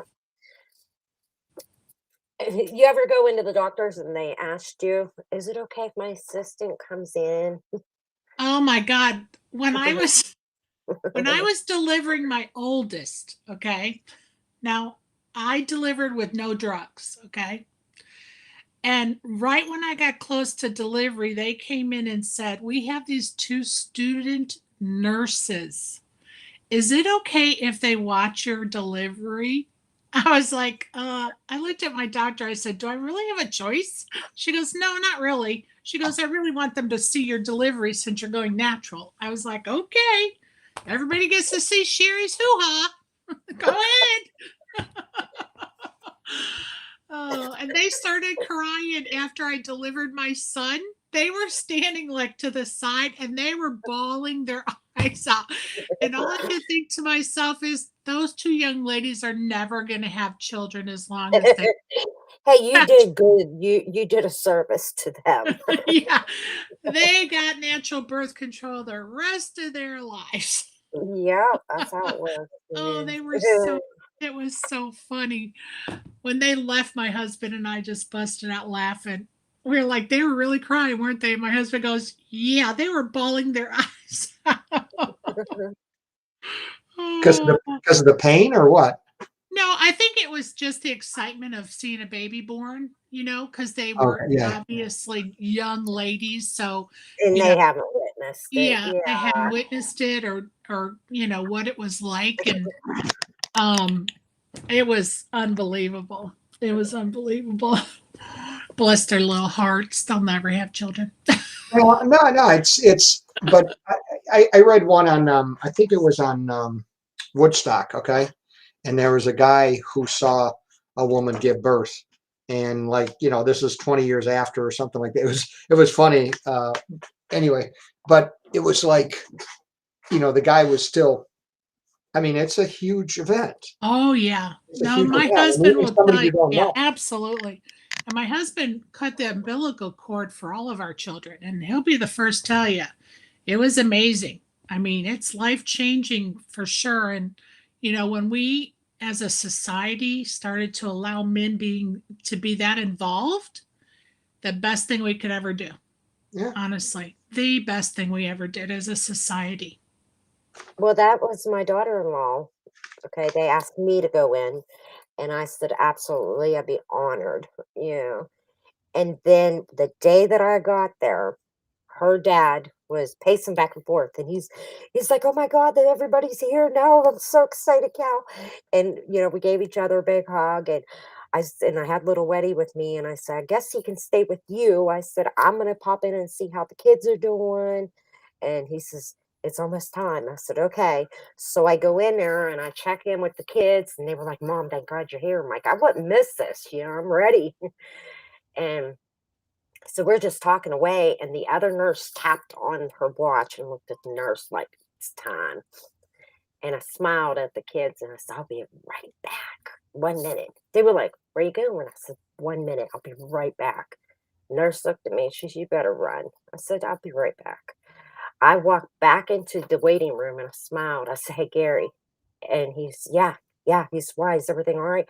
I said, "Chrissy asked to see you." He's like, "Why? What's wrong?" I said, "Nothing's wrong. She just asked to see you." And he goes, "Okay." And he's like, he didn't know what to do. He took off back in the room. As he walked into the room, she was giving birth. He come around that bend and he was bawling his eyes out. He's like, "Why did you do that?" I said, "Gary, I get a lifetime with that baby." Because he was any time that Gary was going to go. Yeah, I said, Gary, I get, for audience yeah, purposes, Gary was terminally ill. And so yeah. Raquel gave up her spot watching her grandbaby be born so that he could watch his Mhm. grandbaby be born, which is amazing. What a gift you gave him. Yeah, and I really did it for Chrissy. I wanted her to have that memory of her dad. And he cried so hard That's after. He's awesome. like, "I never got to do this with my own two daughters." He goes, "Thank you." And That's awesome. I said, "You're welcome."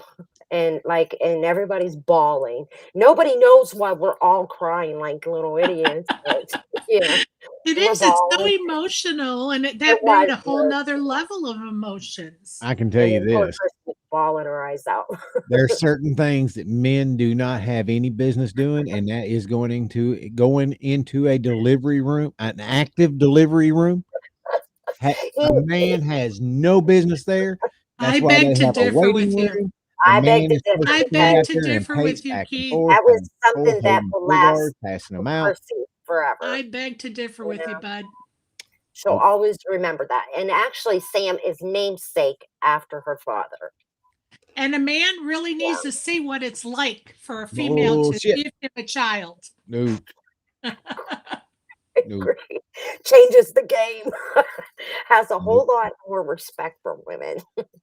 nope. Definitely. Yep. They started to show that shit on a one of those real Poor players when I was Keith. in science class or biology in high school. I got up and walked out. I said, "Fuck this shit."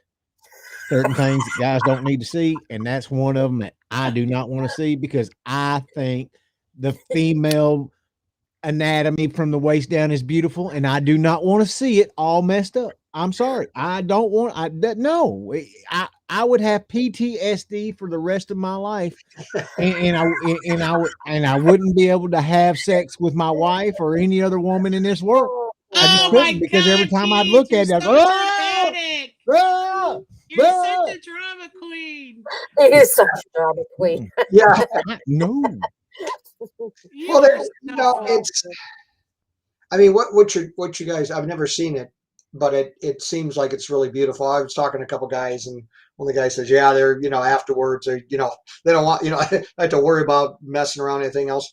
But it was like I was thinking about this the other day, and guys cannot cry in certain situations. You know what I'm saying? With men, Right. things get really, really I tough. agree.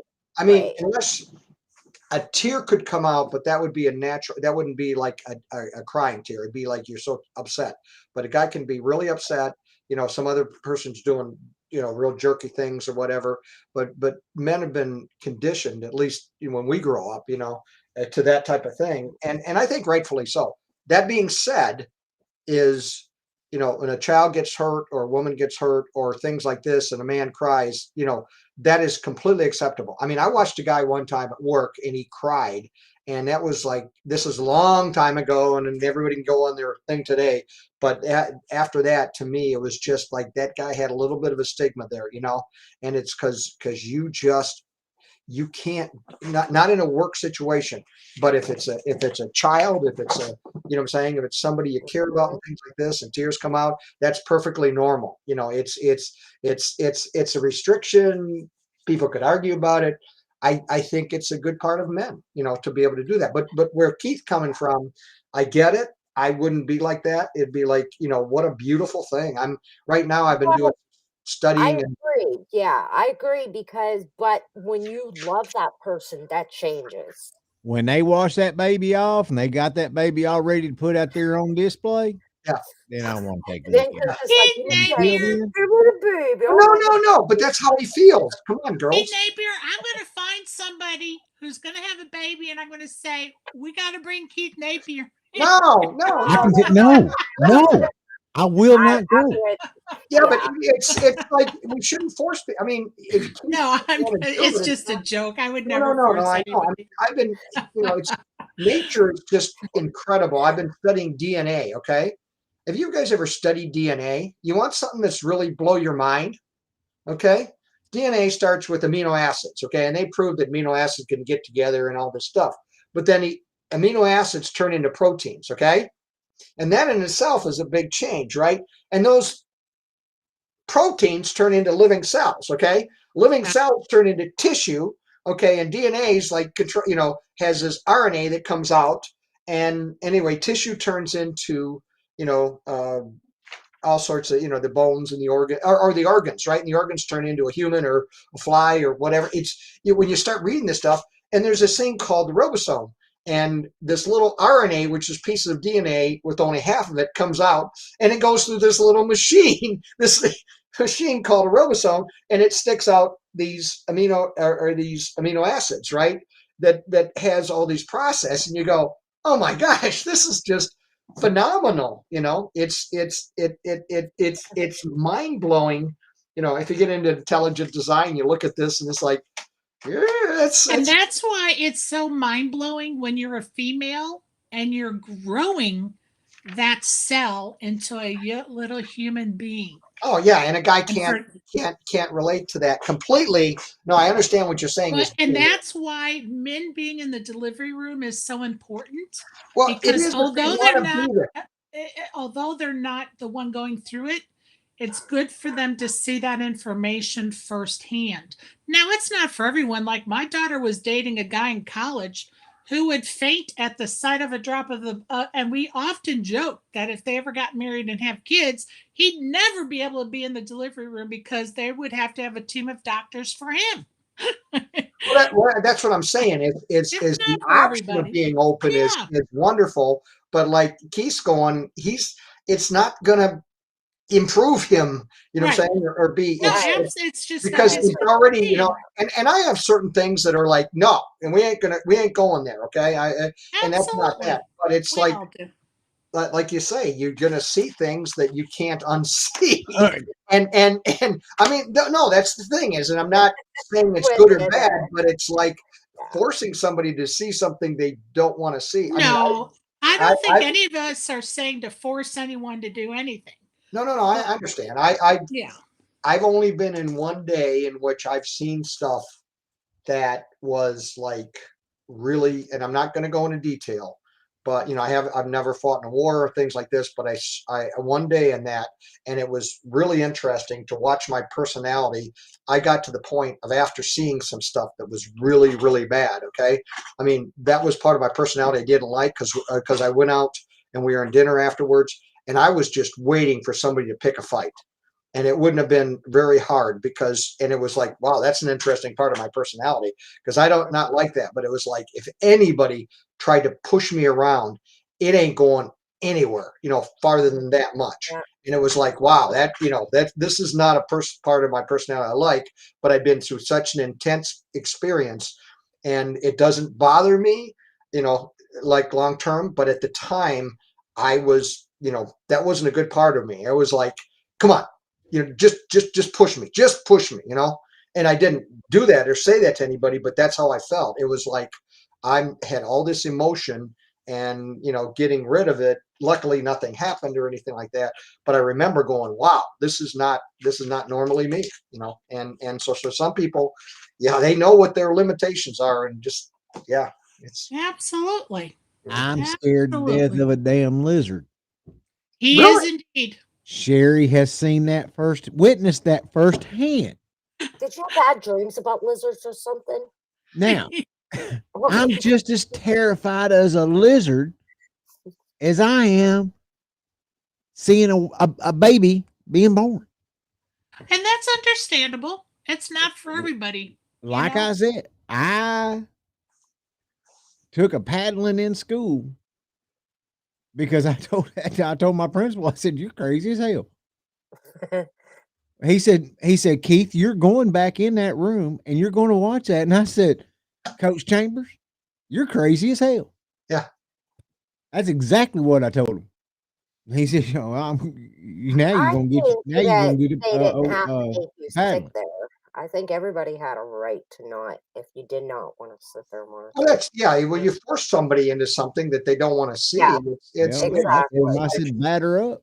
Yeah, I don't know how I'd have felt. Back in the day, you actually needed your parents' consent to actually take that class.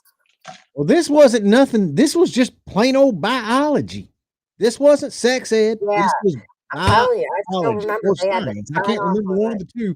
It was either health, science, or biology, or maybe all three of them in one. Health. It was probably health.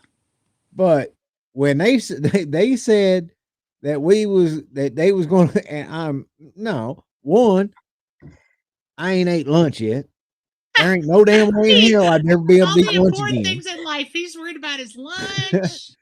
2, I know that I was old enough that I know what I like about a woman, and The last thing I needed to do was see Change that. no, no, no. I will tell you this though, you would have felt differently if it was Stephanie. No, It would have changed you. You might not no. have Because watched before directly, Stephanie but got you would have been leukemia, and next she, to her, we'd holding her already hand. talked about it. I said, you know what? I mean, if you say I have to go in there, guess what? You're not getting pregnant. We're not going to have a kid. Mm. There's some things in life, you know. I mean, that'd Yeah, be like that's somebody saying, "Hey, Keith, won't you say that God ain't real?" Well, dude, you crazy? I ain't saying nothing like that. true.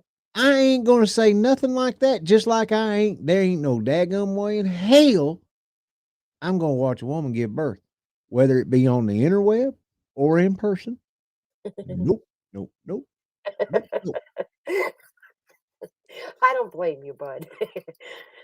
It's Because okay. We're not gonna make you I like only you. did it I twice was and I wasn't doing it again. I was Good. forced to watch Beetlejuice. I was forced to watch Nightmare on Elm Street. I was forced to watch Friday the 13th because they would. I was Mhm. forced into it. Who forced you to watch those? My sisters and my Oh, best shit. friend. Oh Oh, I'm my God. sorry. I'm I mean, sorry. and Faces of Death. I mean, they. I'm sorry. No. That's me. I When don't I do tell you that scary I movies. am, Yeah. Yeah, I we mean, don't do Heather don't scary in too. my house. I did watch as a teenager, but after that, I could not like. There's no scary I'm out. movies. What? What the hell did you have? Ace Jack. Oh, you Ace had the Jack Jack. versus Jack 5. And what the hell? Versus I Jack mean, 5. Who had Jack yeah, I 5? mean, some people want to call my Mr. razor Bean. Jack 5. I mean, that's fine. Wow. Gotta get lucky. You had Ace Jack. Wow. Yeah, Mm. gotta get lucky. There's a Um, 5 on the flop there. Wow. There was a Good there was game.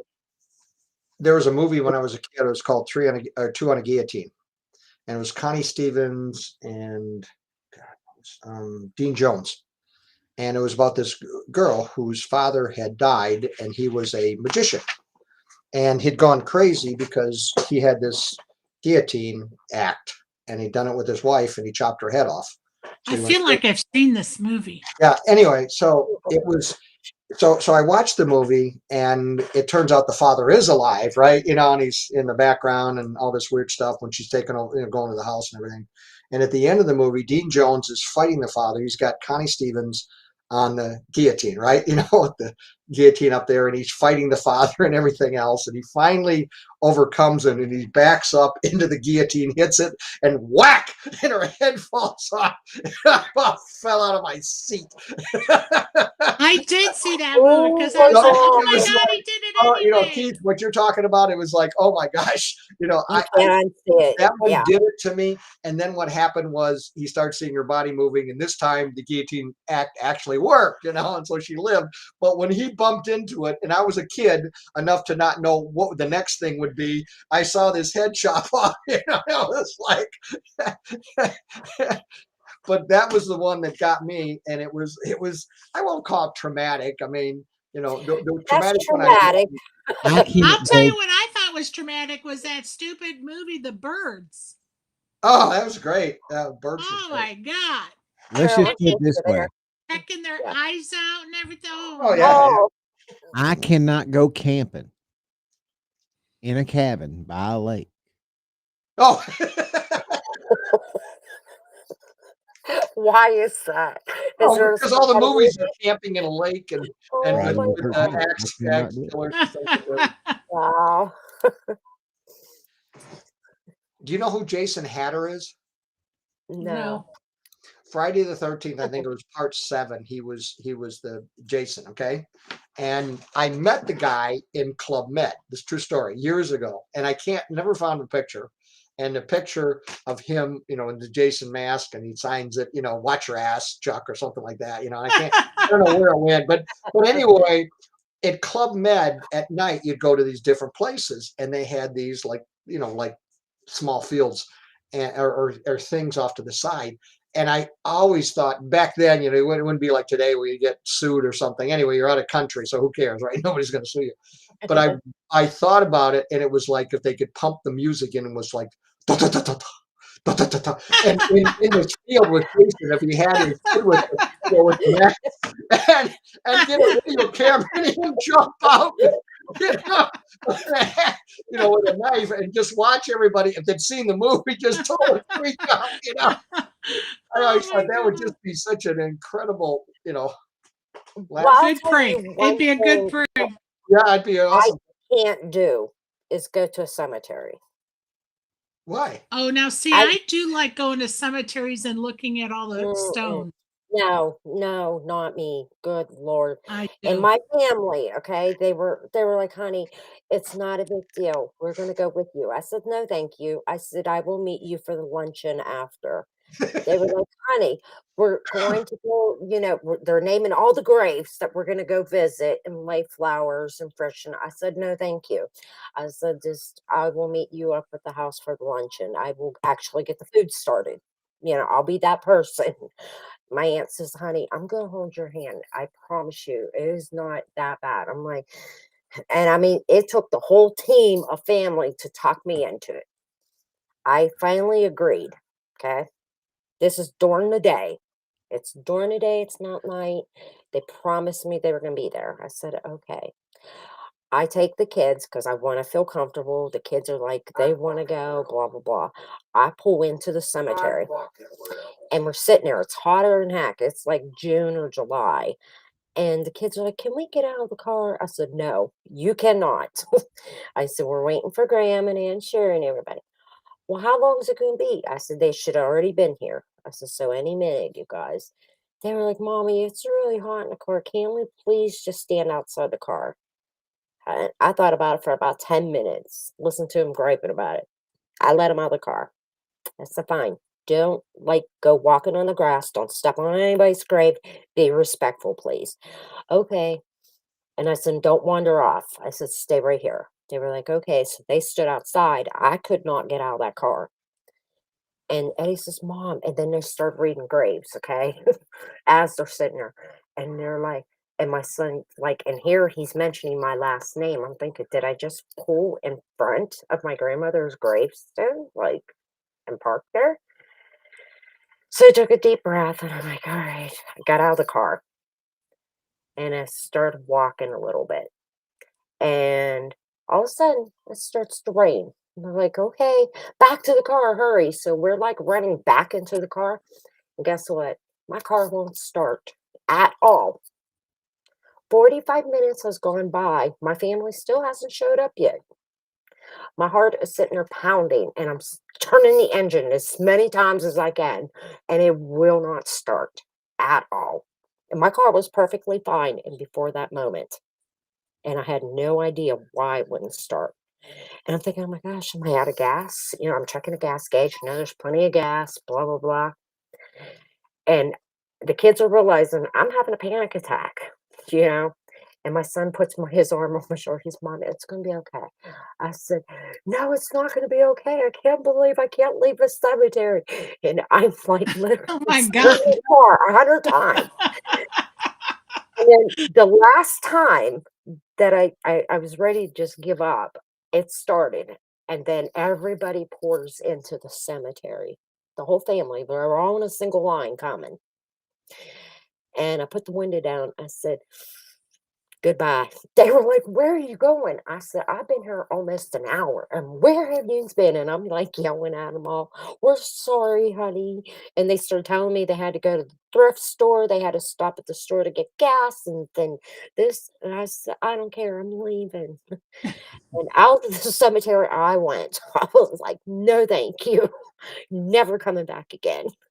Whenever we moved into a new town, I always went to look at the cemetery to see the history of the town. I just here in the South, we have some really old cemeteries, and the gravestones are beautiful that people had carved out of marble, and it's interesting because nowadays you just put the person's name, the date of birth, the the day of death, and there may be a small blessing or a saying or a nickname they were called or whatever. But back in the day, it was almost like the headstone told the whole story of that person's life. There with the carvings and, like one of the first ones I saw in the town we live in now was a grave, this big, beautiful headstone that was for a baby. It was like a child. And on the headstone had different carvings. And once you started to look at the headstone, you realized that those carvings were like, must have been favorite things of the baby, or the child. Like, I don't remember what the items were, Or the but rattle, or yeah, yeah. I just remember us, Mhm. surmising. Of course, we didn't know. We were just looking at it, trying to figure it out. And then we were like, oh, those must have been some of the child's favorite items. They had them, carved and very elaborate. And I don't know. It's just as I find it very interesting. Now, if Especially the somebody had, old yeah, ones. if somebody passes away in our family, I go to the chapel. I'll go all the way. After that, I'm not coming back to visit it. I know where you're at, but I'm not one of them people. And everybody says you'll change that after your mom dies. I said, no, I will not. I said, so my mom knows I'm not coming to visit her stone.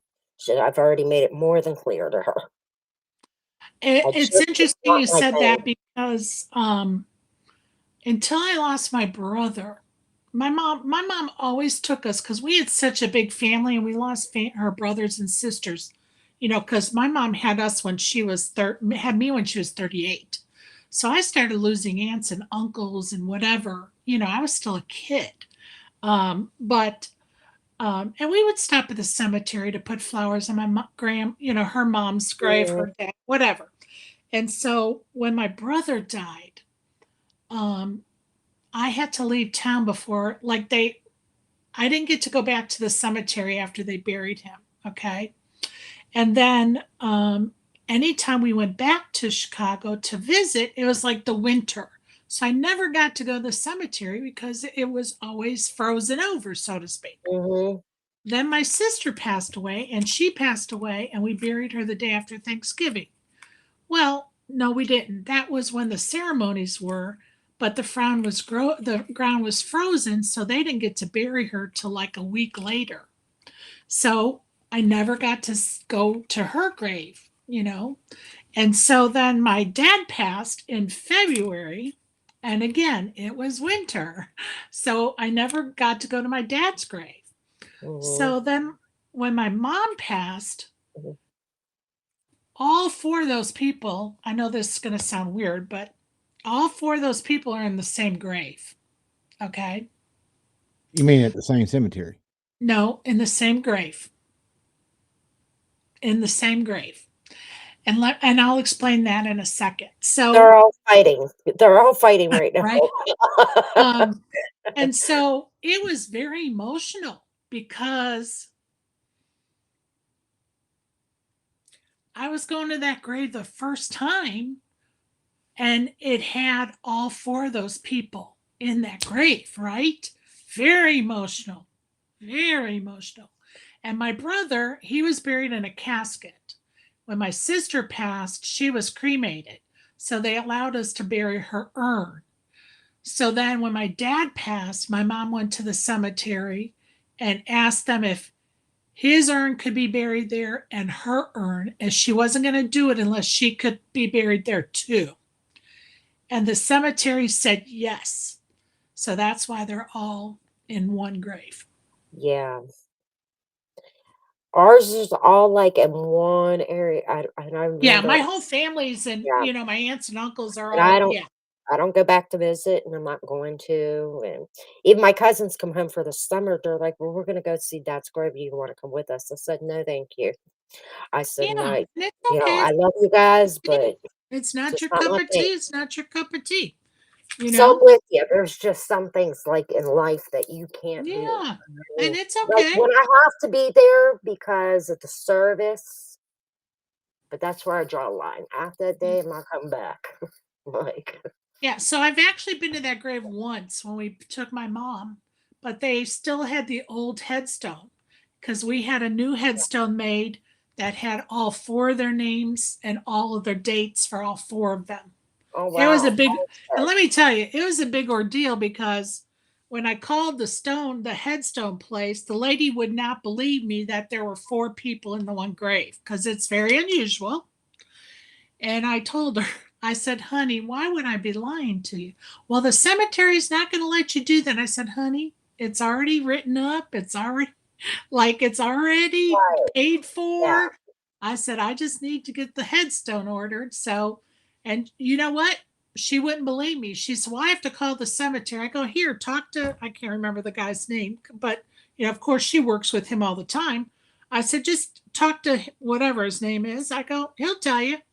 We hung up, and about 3 minutes later, she called me. She said, you're right. There's going to be four people in that grave. I go, yeah. I know. Oh, I'm helping to put them there because I'm making the arrangements. I know there's going to be four, well, but I'll tell you the most amazing experience I've ever had at a cemetery is when Ed's uncle had passed. He was the Indian chief of Pennsylvania. And when they die, the white horse follows. They oh, take them to oh, the grave. I bet it's a So beautiful ceremony. it is very beautiful. And I bet it we is. follow the white horse, and the white horse takes you to his Mhm. resting place. Wow, So, and it beautiful. and it just makes, takes your breath away. But yeah, it was a pretty cool experience. Very cool. Very Yeah. cool. Sherry, I And didn't. I heard about your mother, but I didn't quite understand how I missed it, I guess, how the other three people got in the grave. You mean cause of death or how they all ended up in one Yeah, grave? exactly the same grave, yeah. Um, a special request for my mom. Those were two children she buried. Okay, got it. And so when my dad died, she went to the cemetery to see if they would allow, because she didn't, we didn't know at the time. And I was out of town still. I hadn't arrived yet. Okay. So she went to the cemetery and talked to them and said, look, we need to make arrangements. And I would prefer if we were reunited with our children in their grave. Okay. Um, Got it. Okay. No, I got it. It was just, okay. But she didn't want to put my dad there unless they put it in writing that she would be allowed to also. So Okay. that there wasn't any. So when she did it for my dad, they put it in writing right away with the cemetery that she would be allowed there too. Got it. Okay. Thank you. Yep. That's crazy. It was, let me tell you, of course, the year my mom died, I was dealing with Natalie's wedding at the same time as my mom's funeral and arrangements to go to Chicago and all that. But, when you get on the phone and you try to explain to people that, are in the industry that four people are going to, the remains are all going to be in the same grave, the reactions of people are almost, I think back now, it's like laughable. But back then, of course, you're so emotional that you don't want to deal with that. You just want them to get the job done so you could stop having the conversation. You know what I mean? Like, this is what I need. Give me a price. That's it. I don't want to have a big debate about, how did they die? Why are they all in one? No way is the cemetery going to let you to do that. Who in their wildest dreams would call you asking about a headstone, making this story up? I mean, come on. Right? You know what I'm saying? So it's like, I just needed to like check it off my list of things to do. And these people, when I would call like the florist and I would say, I want special things. And, they're like, wait, they're all in the same grave. I was like, yeah, they're all in the same grave, and just kind of grit my teeth because it is unusual. And I understand the curiosity. But when when it's so raw, that's not the time for the conversation. That makes sense. I'm sure they get a lot of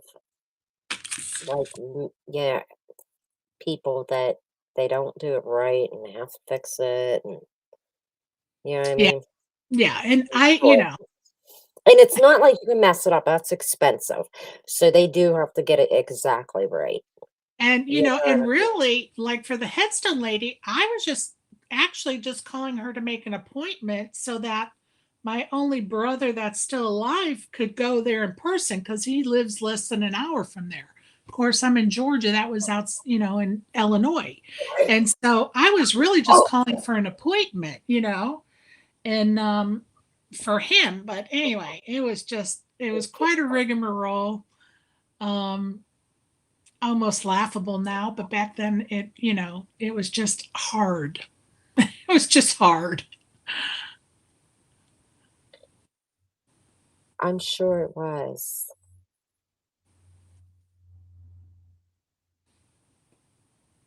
Like I said, it's not my thing. And you're not alone. I mean, you're not Yeah, alone, and I'm it's fine. okay. I don't have no problem going to any funeral. It's not about anybody that has passed. I go up and I say my farewell, blah, blah, blah. I've been to too many funerals, I know actually. it. I hear Way too you. many. Now let me tell And you. Oh, go ahead. it's the cemetery part. That's just it. It's creepy. It's like, Let me tell you a funny story about going to a funeral. Okay, Natalie is about uh she's probably about 21, maybe 22. And a very good friend of mine, a lady I played poker with, lost her grandson to cystic fibrosis.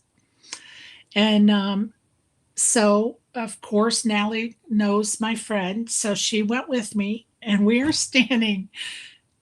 I mean, it just is. We laughed after we left the place, but it wasn't funny at the time. So we are standing in line, and the kid, Cole, I think he was a sophomore or junior in high school. So when he passed, there were literally lines of people to come to pay their respects at the funeral home. Every high school kid in Quita County came to pay their respects for this kid. Okay. So her and I are standing in line at the funeral home, and we are probably 15 feet. We are inside, and it winds through. It's a big old antebellum home that they turned into a funeral home. And we are probably 15 feet from the door of the room where the viewing is for this young man. And all of a sudden, my daughter Natalie, now mind you, he knows Madeline. She knows Madeline, who's the grandmother, but she never met Cole. And I met Cole once when I helped do a poker fundraiser for him. But I'm really close to Madeline. Okay, good friend of mine. And so we are standing in this line, just chit chatting. And then all of a sudden, poor Natalie, it just hit her. For some reason, it just hit her how sad the situation was that we lost this young man. She, and I laugh now because we talk about it now and we just laugh about it. She started crying so hard. You would have thought she lost me. Like she never even met this kid before. And she is crying this big, ugly cry, right? And then I start crying. So we're both standing in this line. And of course, everybody around us, I laugh about it now. Everybody around us was looking at us like we had lost our freaking minds. And she looks at me, she goes, I don't know why I'm crying. I go, it's okay, just breathe. Just breathe. And I promise you, we were hysterical for like 5 minutes. And finally, we calmed down and she goes, oh my God, I'm so embarrassed. And I go, you know what? It's okay. Obviously, you needed to get that out of your system. And I'm really glad you did that before we went in the room with Madeline and the other family members. And still till today, she'll say, you set me up by taking me that funeral home. I made a fool of myself. I go, well, was he young? yeah, it was only 16 or Oh, 17. okay. Well, It was yeah. and it was hard to see all the kids there. I mean, it was very emotional. It really I've been was. to one of Yeah, my it was. daughter's Yeah. friends' funeral, and the hardest part was standing in that line, just seeing the people, the Yeah. support, Yeah. and I can't imagine how the mother felt. You know what I Unbelievable. mean? Yeah, Yes. but Unbelievable. it's a very emotional experience whenever you deal with a young person's funeral compared Yeah, it was so you know, we oh, always say to ourselves, like, "Oh, it was a great life. They had a great life," because they're 80 or 90 years old, and that's what you do. You go to celebrate their life and, and it's not so sad, you know, but when it's somebody young, it's hard. it's rough. It's rough. So we every once in a while something will come up and I'll just look at her and say, "Remember that ugly cry at the funeral home?" And we will just bust out laughing Yeah, because it was just the heat of the moment, the emotions of the moment. It was, the awkwardness of everything, and oh my God. Oh, if you would have seen us, you would have thought, like, yeah. I remember I was getting ready to go to work and I get on Facebook because I had a few minutes to spare and I seen the little girl passed away from one of her classmates and I sat down and I went, "Oh my God." I and I was like, "I gotta go get Brandy," because she's at school right now. She's in high Yeah. school. And so I called my boss. I said, "I'm sorry." I said, "We have a family emergency and I cannot come in today." And I hung up. I didn't even give them any reason like this for them to say. And I got in the car and I went to go get her. And I walked into school and she was going in between classes and she turned around. She see me stand there and she dropped to the floor. And one of the teachers helped me pick her up. And he says, "Come on." He says, "I'm gonna sign her out. You can take her." So I because everybody had to be signed out. You had to report to the office and sign, and then they says, "Just go, Miss Dent, just take her." And because she was a It's mess. so Yeah. it's And so I knew as soon as I seen it's it so was sad. so hard. It's Yeah, so sad when and it really oh, it just breaks your heart. I saw my mom bury two children and the amount of strength my parents had, it just is all faith based. They definitely leaned on their faith yeah. after losing each of them. But, I would never wish that on my worst enemy to Mm-mm, lose a child. It's just absolutely horrific. It is not. just horrible. And like you said, the younger they are, the more horrible it is, right? My nieces probably buried probably about 5 of their friends, and when they were, So like, sad. early high school, and that was just a lot for them to take in. Oh, Yeah, that's so and they sad. go to a very small school. They went to, like, a country school, so everybody knew That's a everybody, lot. you know? Okay, onward ho. How many players we got left, Keith? We're down to I'm 3. out. I don't know. Oh, We're down to 3, I'm watching. We got, Mr. Meaty Man just took a big pot. Okay, so Rough Racer is in first. Mr. Meaty's all in at 89K. Kobe 72 just called. good luck, Ooh. you guys. Okay, Jax versus King Queen. King, ooh, baby. And she has doubled up. Yeah. Wait, What I thought one? maybe he got the straight. He didn't get the straight. Kobe What did. She one? won the hand. With what? Oh, I don't know. It happens so damn fast. Hold on. Okay, that's okay. That's all right. That's all She right. had king, queen, hit the queen, king. So So the Jacks lost. Hmm. yeah, but almost a straight there. So I mean, Yeah, yeah, there's 2 tens on the flop. but there's still she didn't go out. She's a 70K now. Yeah. Mr. Beatty's at 51K. Rough Racers at 89. Good job, y'all. All right, they're trying hard.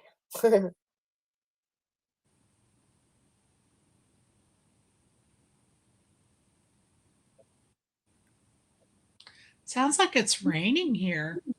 It started raining here probably around 7 o'clock. I just We're, noticed. Hmm. we're gonna be at 75 on Friday here. Here, let Oh me my see what our weather's God, going to be. Friday. I I'm don't going even know. tanning. I'm gonna wait to go tanning whenever it gets hot. I'll have to go in the morning before it gets too hot. Oh, yeah. Okay. Get ready I for guess we're going sports. to have rain tomorrow. 68, 71, 65. Excuse me, 65, 68, 73 by Monday. So we're going to have a nice week. Sharon just put a storm that was brewing through on her Facebook. Oh, I hope they're safe. Yeah, I just saw that on Facebook a minute ago. Yeah. Oh, it's switched off.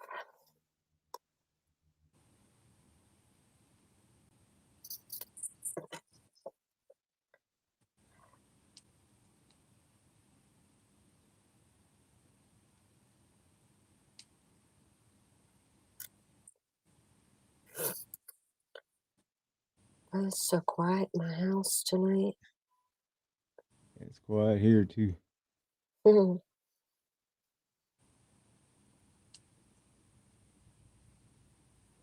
No, I didn't even play poker today because I was just busy spring cleaning and just cleaning and getting stuff done around the house.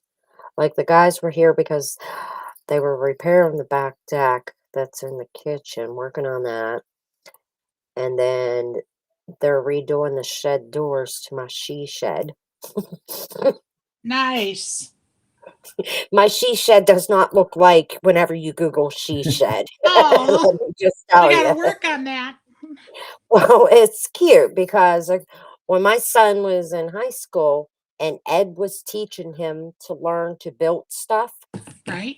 that was his project from Ed. Oh, that's a great project. And Ed Ed would give him an assignment every day before he got home from work, what needed to be done on the shed. And so he would, when he come home from school, he'd be right out there working on it. And it took him a while. Like, and if it wasn't right, Ed would take it apart and be like, no, this is how you do it, and blah, blah, blah. So when it was completed, we just smiled. I said, well, it's your shed, bud. You put whatever you want in that shed, put the lock on it, it's all yours. Put your bike in there, all your stuff. He goes, thank you. I said, you're welcome. I said, you earned it. You built it, right? So when he got married and he was leaving, he came running up. He said, almost forgot some. I said, what'd you forget? I said, oh, you forgot to hug me. He goes, no, here's the keys to shed. I said, oh, no, Oh, hell no. You're taking that shed. He said, no, Mom, I can't take it with me. He goes, it's yours now. I that's was like, awesome. oh. So, yeah, I inherited the shed, except for it's so old now, and you're talking like 30 years ago. It says, well, you give us the blob, you can make it like a she shed. It's like- But I have like all my swimming pool stuff in there. You Right. know what I mean? And I don't have the pool anymore because when I got the dog, she demolished my pool. You know what I Right. mean? She'd go to the top of the yard and take off running and dive. Like Oh, it was wintertime and she didn't come back. And I said, Ed, where in the hell she go? Ed goes and checks and she's bobbing for air in the pool. And this was winter where just chunks of ice. And I was like, oh so my Ed goodness. dived.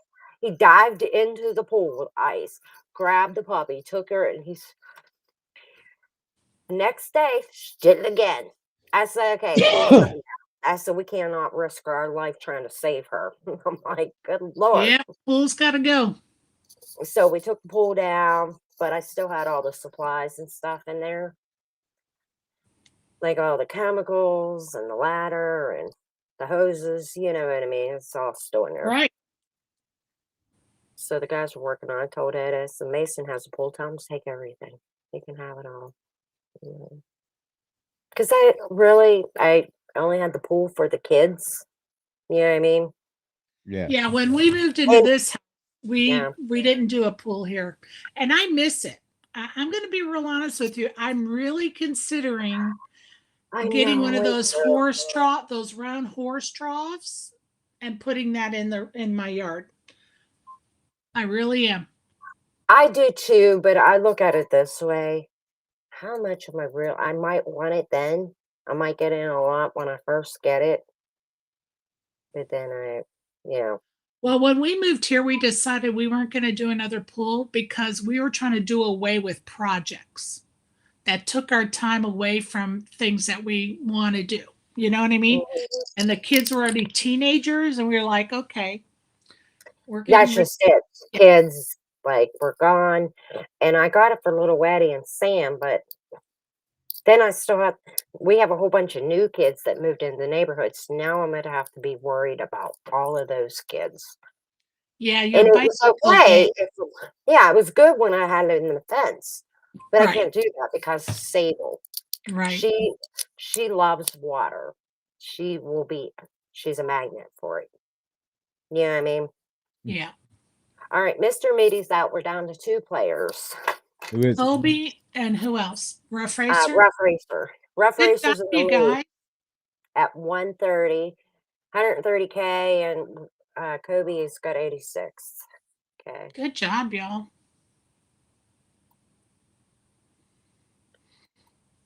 But yeah, so we after Ed rescued her, when she did it again the next time, we were like, oh my goodness. I'm like, yep, Yeah, that's not good. no. That's not good. And she was probably only maybe 2 months old when Ed dived in to grab her. Like, cause she was just bobbing for air. Yeah, that's not good. Mm-mm. Mm. And man, she would get her paws on the ledge of the pool. It's like a 5-foot pool. She'd lift herself, like to throw her body. You know what I mean? And she'd practice it, running from the top of the yard down. What a rascal. Mm-hmm. I'm like, What all a right, rascal. no. Because you can imagine when she gets any taller, she's just going to have a field day with it. Yeah. You know what I mean? It's going to be nothing where she hops over it. And she's big now. She probably can't lift herself because she's a big girl now. No, you'd have to make a ramp in and a ramp out or something for Yeah. her. She's probably better now because she's a lot older, but I still don't want to deal with it. It's a lot of work having a pool It Oh, is. yeah. It really is. every day. When Sam, our grandson, was life flighted into Pittsburgh, we were back and forth at the hospital, no sleep.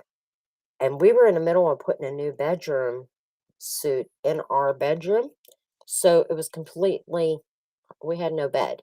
It Oh, was good. like in pieces. Oh, God bless you. And so we had no sleep. So whatever we can hit a couch or whatever, we were out. You know what I mean? We'd throw a mattress on the floor and we'd be sound asleep, trying to Right? wake back up and back to the hospital. And when I came home, like I think on the 4th day of dealing like back and forth Pittsburgh, my pool was completely green because I didn't have the pool, the pump running and take the cover off. I was like, all right, we can't do this anymore. Like, it was too much. I hear you. But you got to keep up with it, like it's an everyday situation. Absolutely. And we used our pool every day. Believe me. Hmm. My kids and I used my pool every day. We definitely got our money's worth out of having a pool. But when we moved, we were checking things off the list of things to do. Because, when you're running around with 3 kids and sports and working, there comes a time that you're like, Well, okay, what can we get rid of in our lives to free up some time? And the pool was one yeah, of those things. right. It is. And like I said, then we wanted to go on vacation, so I'm like, you can't just leave the pool Yeah. Yeah. because you got to run the pump. Now, the big in-ground pools, then you could just deal with all that. You know what I mean? All right. Right. So Keith, I had taken a picture of this. We'll find out who Who- finishes first. I don't know yet, but Okay. I snapped a picture of it already. Rough Race is obviously going to. They're on a break right now. Oh my gosh, my neighbor's dog had puppies. They were like 7 days old yesterday. They probably fit in the palm of your hand. They're What little kind of? labs. They're chocolate labs. Oh, But they grow. I mean, super fast. But it's so cute to see them at 7 days old. right. My Just friend, precious. my friend Beth and her husband had one, and it ended up being like 160 pounds. It was it was the biggest lab I'd ever seen in my entire life. I mean, it You was ought to this see big. the farmer's lab that used to visit my dog. I swear that thing was like a hound, but like a hound super lab. Yeah, it was crazy. I'd never When seen a he lab that walked, big. like his thing would just sway back and forth, like underneath of him, like he was that freaking big. Like his ears were big, like huge. But those How labs, many they are puppies? sweet. I'm gonna say there was 9 of them. Oh my goodness, a big litter. Yeah, it was a big Oh one. wow. Oh It wow. says control yourself, Raquel. I just remember that thing, man. My neighbors used to have a lab, and we used to have a lab. So we used to always have labs running around here. Yeah. Yeah. But they're They're selling these dogs. They're like, "Do you want a puppy?" I said, "No, thank you." No. So she added me to the page the other day. I went, "Oh, don't do it. Don't go like the page. Don't do it." And I did. I went and liked it. I couldn't resist. Oh my That's goodness. funny. They're just cute. They actually, it's so funny because their family actually moved into Ed's grandparents' house, old house. And the day that they had moved in, I saw the moving trucks coming. But anyway, I was coming home from work and I come up the road and I come around the bend and I seen one of the little boys, this little digging thing underneath the pine tree, digging. And that was the last time that my kids dug under that tree. He was little like that. I started Oh, bawling. I come in the oh, house and I'm bawling. I saw the new neighbors are here. It's like, oh, what? And I told him, he goes, "Oh." I said, "Baby," I was like, "God, that brought oh, back so many memories." I'm like, man, that was sweet. right? And they're twins. Those are my little bike crew. Your bike gang. I bet they miss you. They are so sweet. That's I was awesome. just talking to him because they're in 3rd grade now. I said, "How's school going, bud?" "It's real good." He goes, "It's really, really hard." I said, "Oh, no." I said, "Next year." He goes, I know. It's gonna be harder." I said, "Pretty much." He goes, "And wait till I get to be a senior and it's gonna be hard." I said, "Actually, no. That will be your easiest grade." He goes, "Why is that?" I said, "Because all these years that you put in, they make you real smart. So by the time you're a senior, you know it all." He goes, "That makes sense." He said, "Yeah, I get it." I just That's laugh. awesome. But they're so fun to talk to. He has girl trouble. Tells me all about his girl trouble. He says girls are crazy. I said, I know. I know how these girls operate. He's too smart for his own good already. Hmm. Well, it's funny because these twin boys are identical, but they will definitely have different hairstyles. The one is like more G cute, and the other one's like punk it up with the gel, and and it's just so funny to see their little Oh, personalities. how fun. And the other one says, "I don't have girl trouble." This is like, just break up with them. Oh gosh, 3rd grade. I just laugh.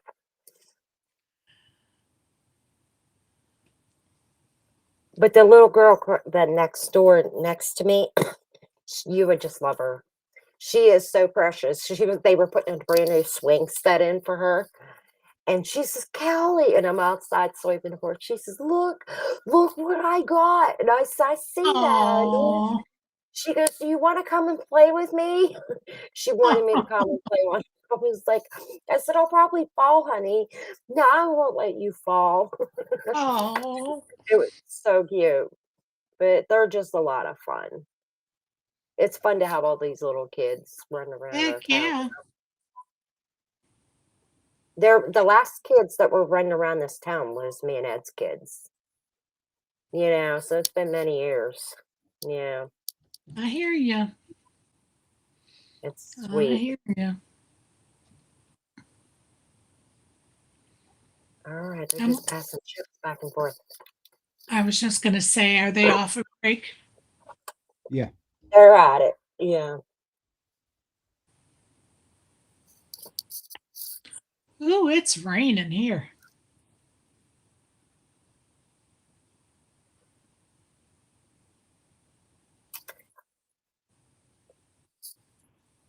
It's kind of, I don't know. I ain't been outside since the first break. We'll go outside. Go get some I'm, fresh air. I'm in a game. Oh, like get some fresh air. How you doing in that game, bud? In 13th of, there's 24 left. There was 542 people.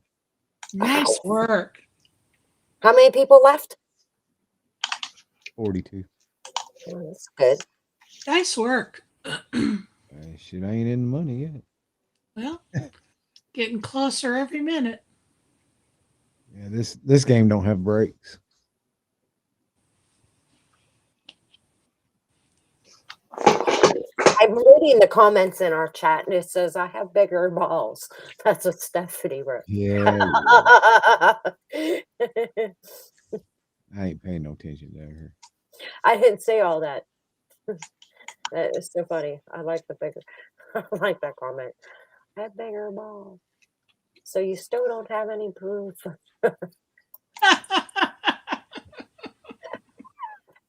So funny.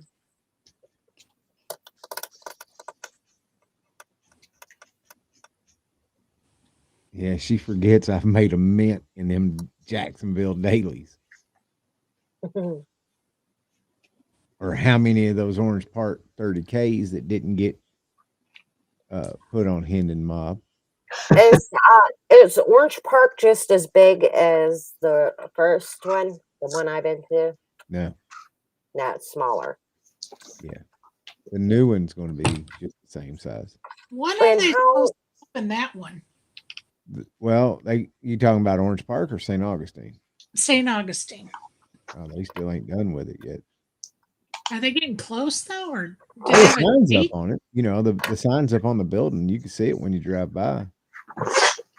It's right off of 95. Keith, I got a shirt for you. I just found out. Okay.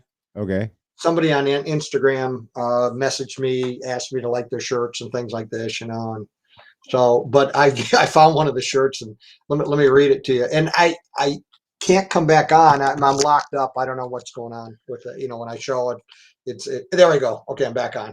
So what the shirt says is, and I'm just going to use one of the word. They take the second letter out, but it says, "I don't need sex.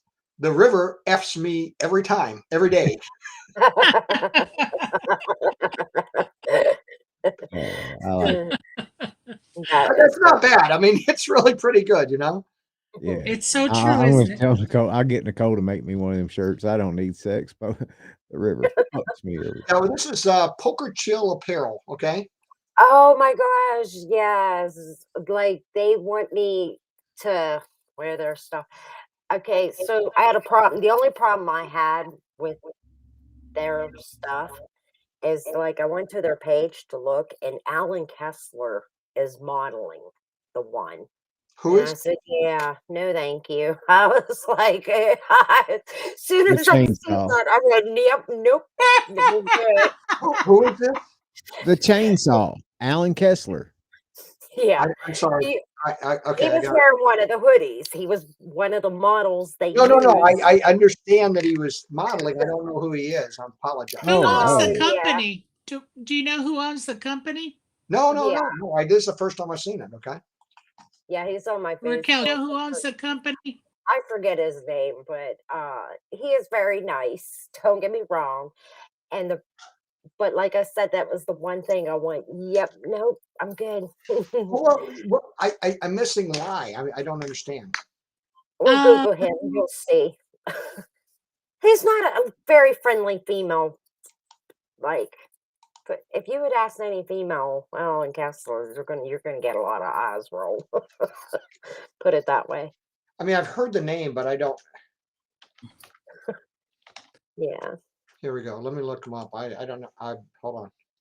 I actually had to throw him out of the Flophouse group because he would fight with everybody in there. Like, Oh, you can't. he is And I would ranked message him. in I'm the like, all-time why are you catchers fighting with these? Well, oh my gosh, this guy's rated high. I'm not saying he's a good He's man. a good poker player. He's a Yeah, professional. he is. he's Yeah, a good he's a- poker player. Alan is a Yeah, good he poker is. player. Yeah, he is. It says he's ranked 10th in all-time cashes with 363 tournament cashes. That's Yeah. incredible. That's Yeah, he's a good player. Don't get me wrong. Just he's a big butthead. yeah, I know. I know. It I doesn't. I don't care mean, how, like, I don't care how much money you make or who you are. You just still got to be a normal person in society. oh yeah. I mean, Yeah, I mean, I don't. You know, I want to hang around with good people. I don't. You know, yeah, like exactly. I don't need. I That's don't just need my that. opinion. Yeah. Yeah. Anyway, those people But he are would fight, but he has like a chip on his shoulder. Like he's so good that you've got to worship the ground that he walks on. I'm like, I don't think so. Yeah. Yeah, Helmuth's kind of like that, but he's so freaking insecure that it just doesn't come across. Really? He's What's up? insecure. Who is Oh. You that? think? I said Phil Hellmuth. He's just Oh, Helmuth. I don't most of the books that I start I reading, think I he'd read be all the way through. And overconfident. Phil Hellmuth's book, I started Yeah. reading, and I just went, "Oh my gosh, this guy's." I want to try to get into his head, and try to understand how he does it. I've picked up some things. I just finished, a week or 2, 3, I don't know, within the last few weeks. Alex, what is his name? One of his books. I'll think of it in a second. But he talks about Hellmuth, and Hellmuth gets down when he's low in chips, and he doesn't go all in. When he's smart enough.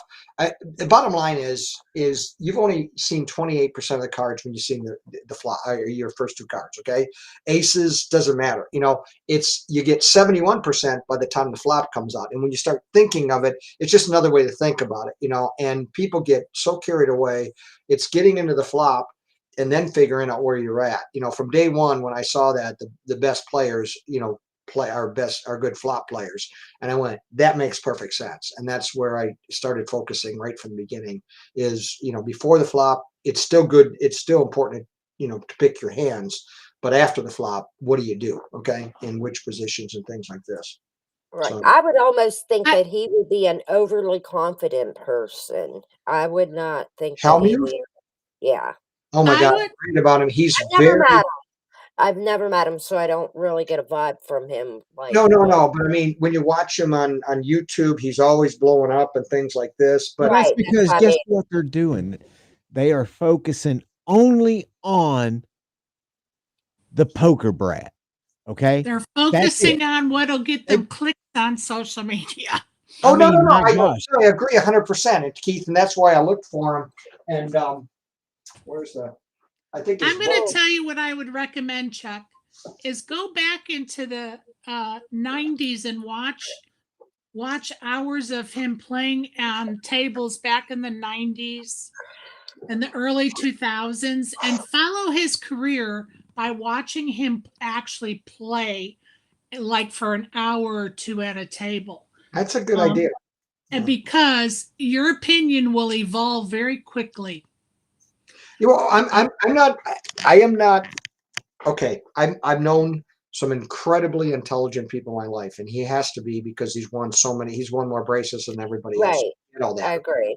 Yeah. And people that are incredibly intelligent, a lot of times they have a spot in themselves that's phenomenally weak as well. You know what I'm saying?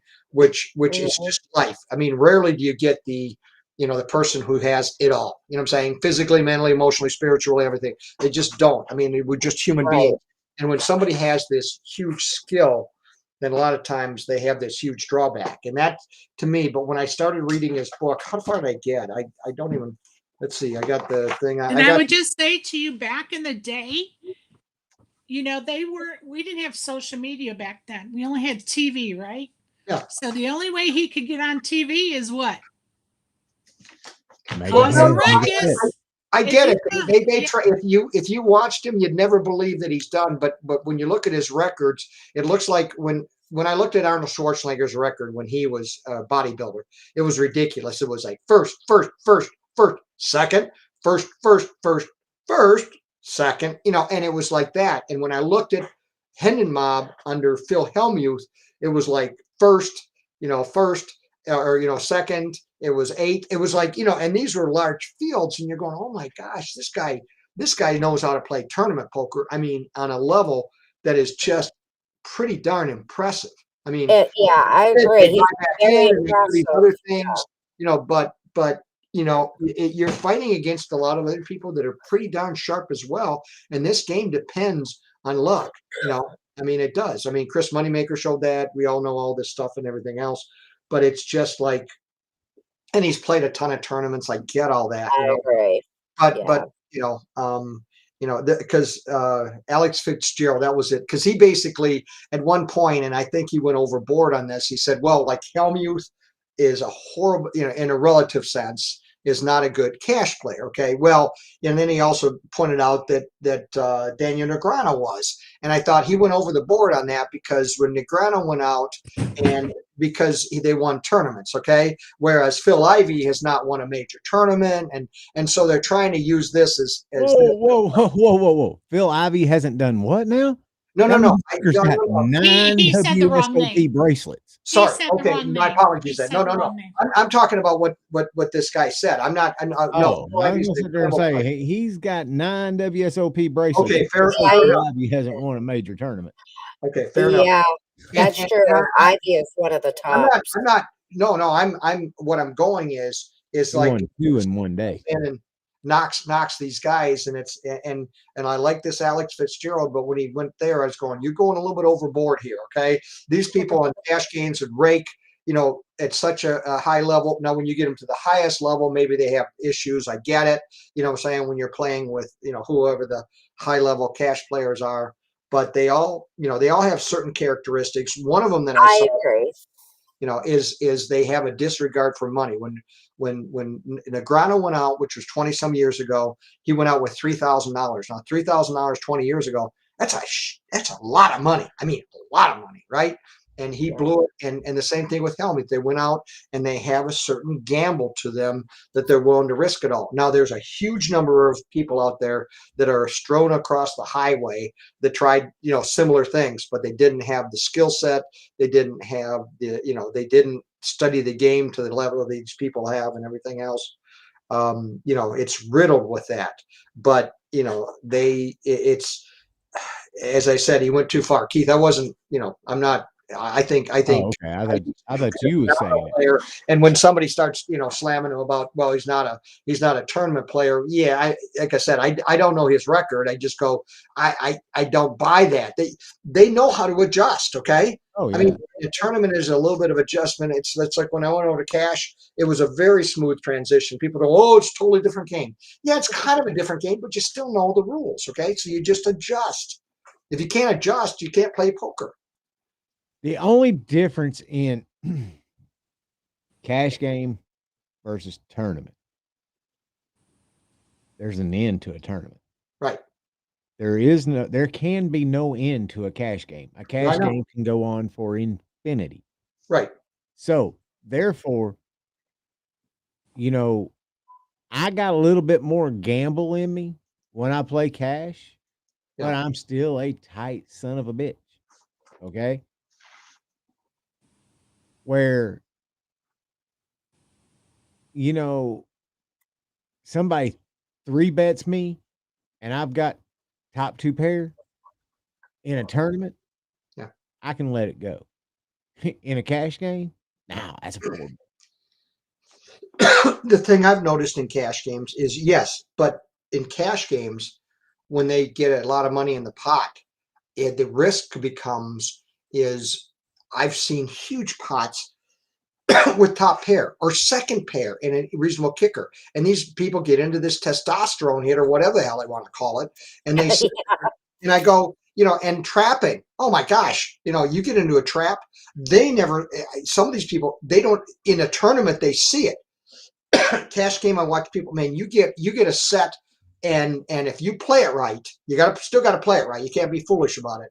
But if you play it right, some of these people, they don't have a clue that you have a set. I mean, it's just amazing to me where in a I tournament, agree. That's what makes it different for me is that I can see it a lot easier because I only play tournaments. well, the cash I think I is watch these people. My good right. Lord. You What's might wrong want to try it, Raquel, not to play much cash, but for me, because I'm, Keith, you and I are both very, I'm very tight, but I can sit there for an hour and told people totally ignore me, and then wham, I'm saying, where the hell that come from? Because I've been waiting for that, I'm saying, to happen right in the right situation and circumstance, and Mhm. it's patience in both of them, but the it's helped me when I played tournaments last week, and I'm interested in playing this week.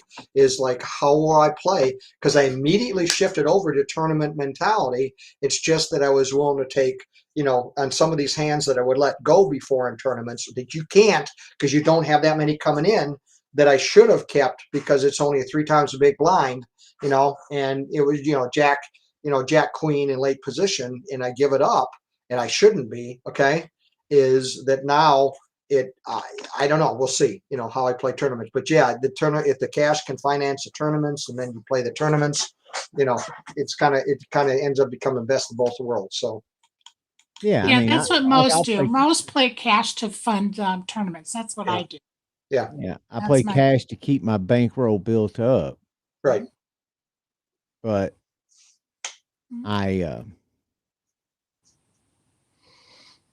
play a tournament. I mean, you look at it this way: professional tournament players strive to cash 15% of the tournament. Right. No, I get But it. but they're not talking men cashing.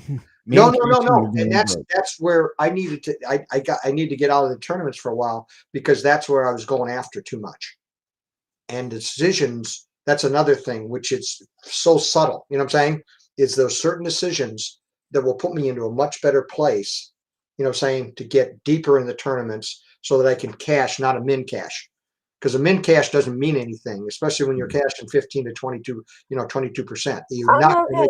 make I'm definitely I want to make the money, and then after that, then it will change. And I if I go out, I'm okay. At least I've cashed. I got my money back. But then you want to go for the big prize. oh I hear you, Raquel, and I agree with what you're saying. There's a subtle, and I'm talking about something so subtle. Okay, it's Well, like, some people are like that. It's either first or nothing for no, them. no, it's not first. It's just, but there's decisions that I make that'll fold when, that would put me potentially deeper in the tournament when I'm getting towards the cash. And it's a subtle decision. It's not right or wrong either way. But it's like, if you make these decisions, you're going to be cashing more, especially when you're talking 15 to 18%. And if you can cash deeper, like when I took down that tournament, I only paid $70. I can play several tournaments now for Yeah. a couple $100 Yeah. If it no, depending on the buy-in, I can agree with you there. yeah. You So know, it's not wrong. It's not, like I said, it's subtle. It's a like refinement. $1,200 buy-in. I'm gonna fight to get to Oh that yeah, cash. no, no, I'm gonna fight. I'm gonna fold so many hands, and I possibly could have won the hand, but I'm still gonna fold it if I'm unsure. yeah, You know no, what I mean? I'm gonna fight. I want my money back, and that then after that, even like when we played in Texas, me and I was super tight, and probably almost 3 hours without playing a single hand yeah, just to make the money. Yeah, and I was like, and you're sitting there like this with your head like, and you're trying not to be bored, and yeah. fighting. But yeah, it was a fight to the end there. No, absolutely, and I that's why I'm kind of want to go back to the $200 to $300 tournaments at Mhm. this point, and I focus agree. on those, and then and work it from there. Because in the tournament series, I had a bunch of people. I was like, you playing the tournaments, and then after a while, people started getting it. You know what I'm saying? Oh, he's moving into what he wants to do at this point, and and the cash has been helping me. And again, I've only played a couple tournaments now. I'm interested. I'm hoping to play on Saturday and then see how I play with that. Because when I've got in before, even when I haven't played the tournaments, I immediately snap into that. You know what I'm saying? You play different hands and different positions and things like this Yeah, than I would do with the cash. And it does matter with the amount of buy-in. It really does. And for people like us, because we can do 3 times the amount of buy-ins yeah. versus some of those younger, newer players, $60 is a lot to them versus, Well, sort of. Some of the newer play. I ran into a guy yesterday, and he was playing next to me, and I was watching, and I was almost cringing, at what he was, like he shoved all in a couple of times. This on a cash game, but then he starts, and I start explaining, and I'm usually talking to people and helping them in some ways, because then people confide in me, so I gain a lot of information, and plus the fact I love the game, and I don't mind helping. So, but anyway, at one point he went over to one of the other games, but he was telling me he thought he could make a living at this, and part of me is going, oh my gosh, what am I, because I'm telling him, I'm giving him some basic information, but it's like he wants the magic pill. He wants me to give him a thing within 30 minutes or an hour that's going to teach him how to do it. It's like it don't work like that, pal. I no, don't it go. takes years to Oh build yeah, up. oh yeah, For me, I've only been doing it 4 years, so I still got a whole lot of more years coming.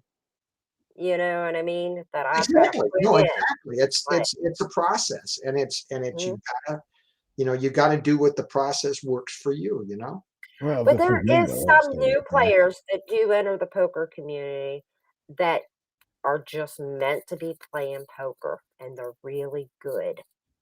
And Well, it's amazing he was whenever getting you see 'em. upset. Yeah.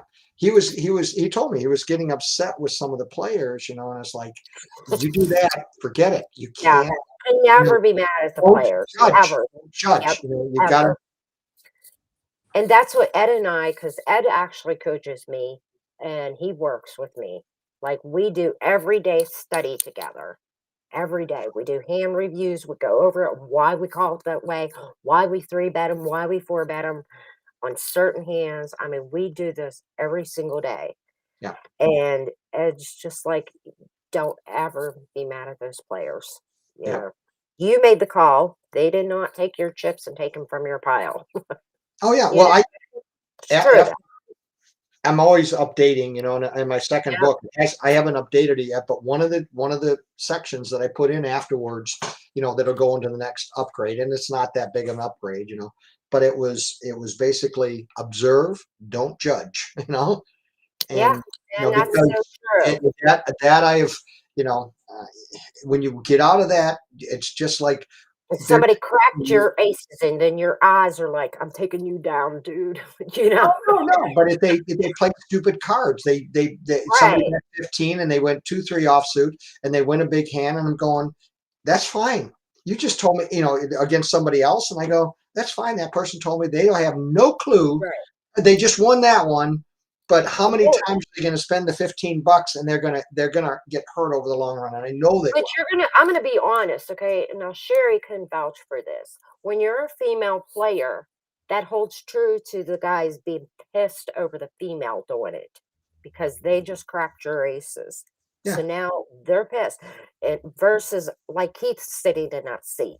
They wouldn't be half as mad at him versus me sitting there. Well, You'd be surprised. no, I it no, doesn't I, no, matter. I got I it. can But I tell mean, you Well, it this. doesn't matter to you guys, okay? But I promise you, it It does does matter. matter to some. It does. It no, no, does. There are no, I some get out it. there that do not Mhm. like to be beat by a woman, believe me. No, Right. no, no. I'm, Yeah. I'm, I'm not arguing with any of that. I had one woman one day, and I Especially a lost blonde, you know, and on they're the other. just looking at you like, "What just happened?"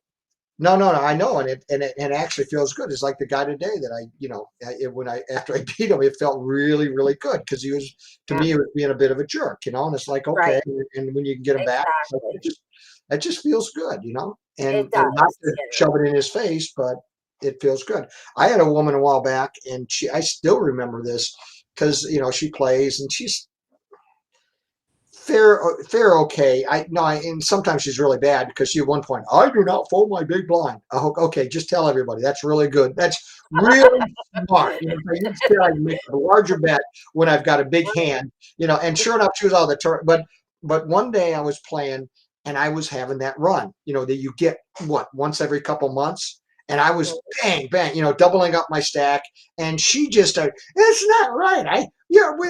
We need chips too. And, oh my gosh, in my ears, you got to be kidding me. I'm having a good time. Some people will give you a lot of you're information. all over And my you're just brain. gonna sit there and listen. What's And that? Sherry and Keith know how quiet I am at the table. Yeah. I'm pretty quiet. Now, being differently at Keith's game, I was probably a lot more chatty. Oh, yeah. You know what I mean? Oh, yeah, it's Just a home It because had a game. little to do with this. It had a little to do with this. I didn't drink there. I didn't drink anything. Oh, maybe that it was hit- this. I didn't do that either.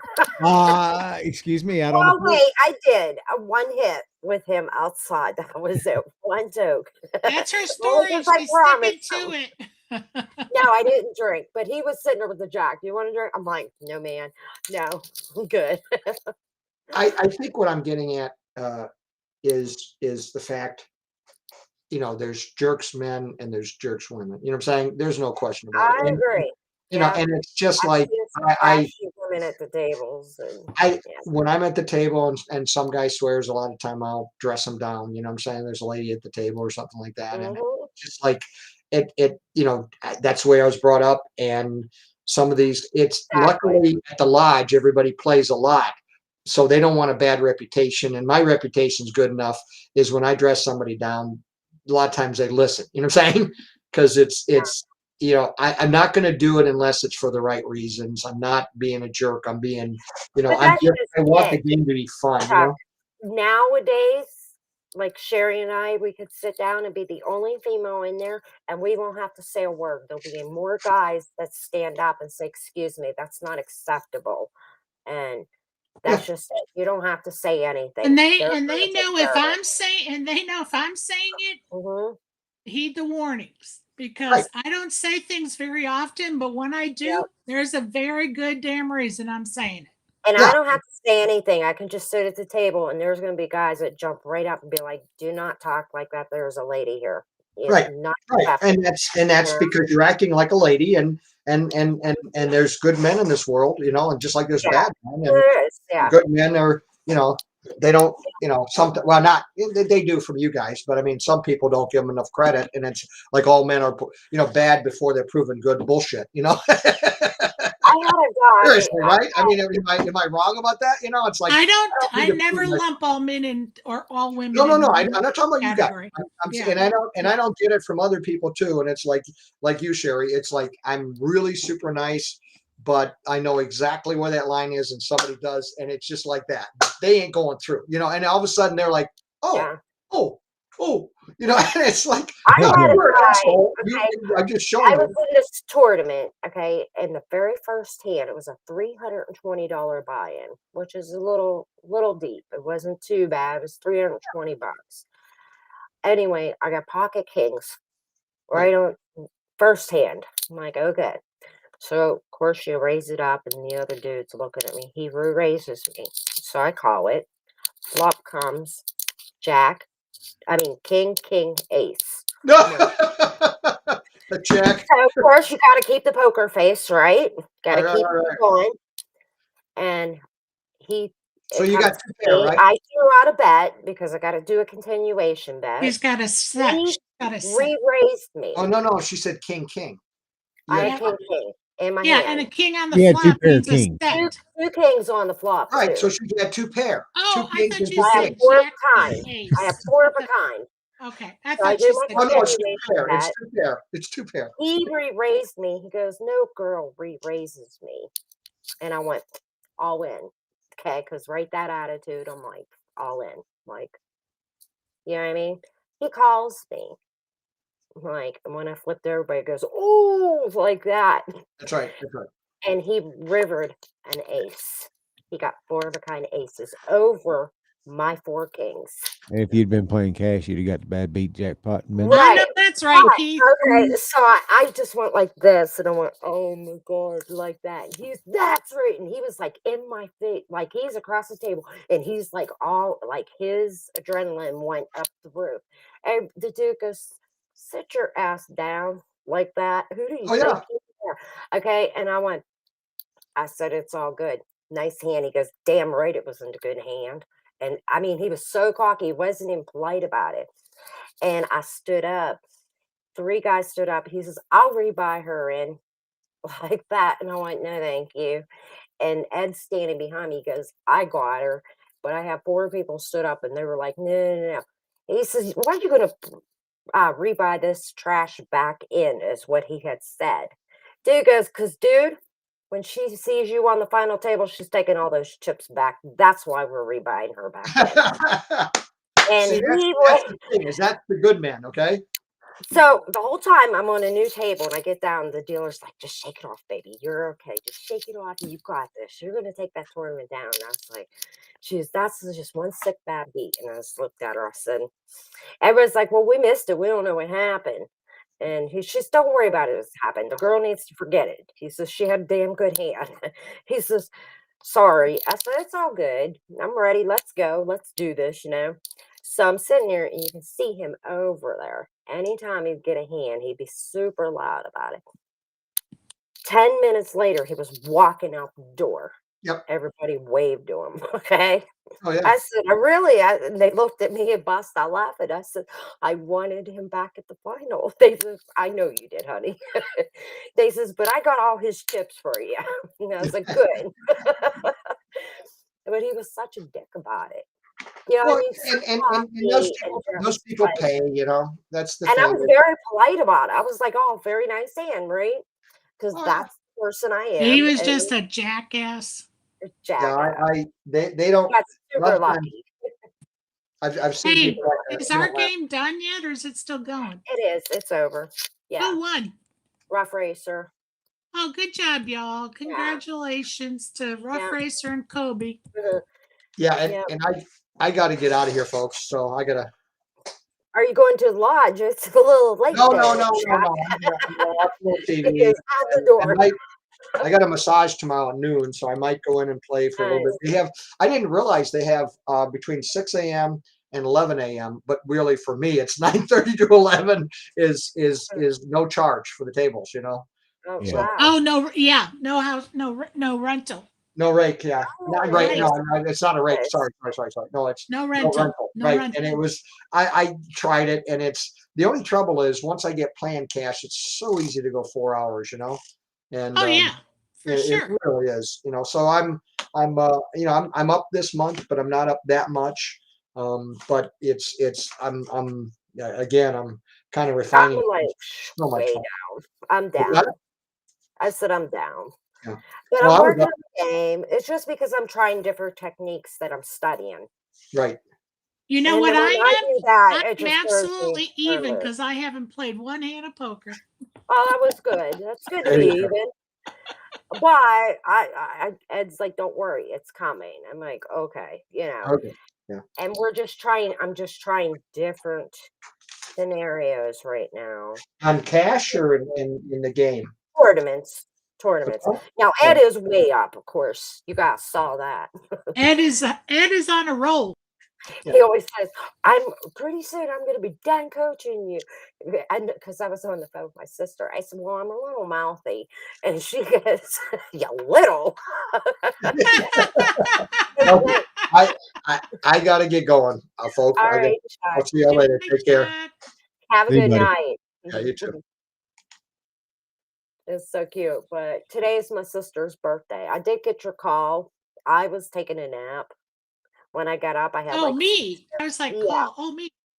I got a Okay. new phone. I'm like, my new phone. I'm like, the benefit of this phone, the other one was like very long. So this one fits in my pocket. What is that one? What model is it? It's a Moto. Moto. That's all I know. The hell I know. Gotcha. Girl. Where in the hell do you know what kind of phone do you have? Like, Well, mine is like the iPhone 12, which is a piece oh, of crap. Since the oh, first day. that's what I used to have. That's what I did have. Yeah, and I This need to go get is it upgraded because they figured out it's a piece of crap. And so I can get a free update. But no, when you finally get a phone working, the last thing you want to do is get a new damn phone, right? And so Yep. right. I had it up like this, leaning it while I was putting clothes in the wash. I was on the phone with my sister, and it went and fell, and I went. So I picked it up, and I can hear her. Okay, yeah, and the screen was all screwed up. I'm like, shit, and it didn't crack or nothing. So I'm thank like, shit. goodness. So anyway, I finished what I was doing, got the floor mopped, and I can still hear the phone going. I was like, I thought she hung up. So I get on Facebook. I said, do me a favor, Ed's trying to call me. Can you message Ed and tell him, or call Ed and tell him my phone's broken? She's sure. I said, but it's no big deal. I'm at the house. And then all of a sudden, I'm like trying and pushing buttons, and here it's stuck on TikTok. I can hear a song playing. Okay, no lie. It's you are special. You know that song, You Were Special, the slow version song. You were special. Okay, so I'm like, oh my God. So I'm like trying to shut it off and it won't shut off. An hour goes by and it's still playing, You Are Special. And I'm going, so anyway, I was like, all right. So I put my shoes on. I said, we're gonna have to go get a new phone. So I go up to the guy and I set it on the counter. He goes, I'll be right with you. I said, okay. And he goes, broken? I go, mm-hmm. Like that. And he goes like this and he gets real close to the phone. He goes, you are special. Oh I gosh. said, so special. Okay. So we start singing it. The old guy, the customer, he starts dancing to it. My face turns red. And he says, what? He says, oh, it's stuck on FM radio. I says, no, I think it's stuck on TikTok. It's the same damn song over and over and over again. Okay, now I'm ready to put a pillow over top the phone. Right? Oh my God. So all five of us at the Cricket store were all singing You Are Special Oh my God. over and over again. And he goes, oh my God. He goes, this is so funny. So he gave me credit. I had credit because I have not changed phones in so long. I had $75 credit. Oh, good. Yeah, so he's like, Good. this is what I can do for you. For 25 bucks, you can get this phone. I said, deal, let's do it. So really, I have no way. I paid 25 bucks for it. Awesome. And got a free case, free protector card. And by the tax, it was all over. It was like 120. Not bad at all. Yeah. So I'm like, all right, we got the whole package deal. I'm like, it was good. But it was hilarious. But anyway, the kid that helped me, he plays poker and he's going to join our games. Oh, Oh, cool. awesome. Yeah. So even though it was like crazy day, I still made a new friend. I love it. He's like, I play poker. Oh my God. Well, just call me tomorrow. Okay, I will. What do I do tomorrow? What's tomorrow? Nothing. I was going to the Wednesday. store to go get all the stuff for the party, but apparently we're not having no party. Wednesday, Sable goes to bed. Yeah, so tomorrow's Tuesday. So No, today's No, it Tuesday. is not. oh, Wednesday. Sable goes to bed tomorrow. Okay, shit. Oh, lucky you. Right. It's not that bad. Actually, it's so easy. The last time we were there, you get one of those little like chairs to sit in the little room. Okay, and you guys see my dog. Yeah, she's huge. Yeah, she jumps on my lap and she Yeah. sits there. And I'm like, baby, you can't sit on my lap. So I get out of the chair and she jumps on the chair like, they ain't taking me back there, Mom. Right? I was like, Heck they're taking no. me back there, baby. But she has to get shots and nails clipped, so it's good because they just harness her up and they do it so fast and it's They just got quick. that down to a science. They're fast. And then when she comes back, the worst part is putting her ass on the scale. She don't like it. don't blame her. It's a shame that when they have her in the harness that they can't weigh her at that point. Yeah, but I think it's just stabilizing her. Yeah, I Right. mean, so she can't move. So they clip the Well, nails I real quick. always seen the vets that they'll weigh themselves, write down that weight, Yes. and they'll Yeah. pick up the dog, stand on the scale. Well, it's like a walk-on scale thing. You know what I Yeah. mean? So now we just kind of push her like as easy as we can and just guard her so she can't move from that little area. We just kind of like nudge her in there. Poor And Sable. I know, and then I have to hold her. That's really the worst part is just putting her on that scale. You know why? Because it's like wobbly Right. with her feet. Yeah, I mean it's like movable. Right. It's not steady. It's Not not like a steady solid ground. surface. No. So she's like, no, thank you. But as far as her getting in the car and going, she's all for it. Oh yeah, she loves to ride in your car. She does. Well, I hope you feel better. Thank you. Try to get some sleep. Need to get some answers so I can figure out Mhm. what the game plan is. I'm kind of tired of being stuck. You know what I mean? Like, let's figure out a plan of action. Yeah, I hear you. You know, whatever that is, let's figure it out because this is Ms. Well, I'm Town gonna News. tell you, when I got sick, I went through so many fucking doctor's appointments and so many different doctors. We had no answers. And then I'm just looking at Ed. I'm like, okay, so what do we do when we don't get answers? He's like, I don't know, baby. You know, and You- it literally it took the heart specialist to figure out that the hole was in my heart. And when he come in and told me when they wanted EKG, and I said, "What the hell for?" I said, "That ain't none of my symptoms." He goes, "You have every symptom." I said, "Really?" And he come back and he goes, "We," and then he pulled a chair up. He was like, and I was in, the bed. He's like, "We know what's wrong now, honey." I said, "Okay, explain." Now, It's just nice to know. Like, we yeah, figured it out finally, yeah, and I'm and not we and can I'm not now. joking that I went to ear specialist. I've had cancer doctor test my blood to see if I had cancer through me. Like, why am I experiencing all of this? And why did I get a blood clot in my spleen? You know what I mean? Why? But it was good to get those answers. And then when they wanted to close the hole, he's like, "Yeah, probably never happen again." I said, "Okay, so what's the chances of that?" Is like slim to none. It's like very low chance that will ever happen again to you. I said, okay, well, then we're not doing the surgery.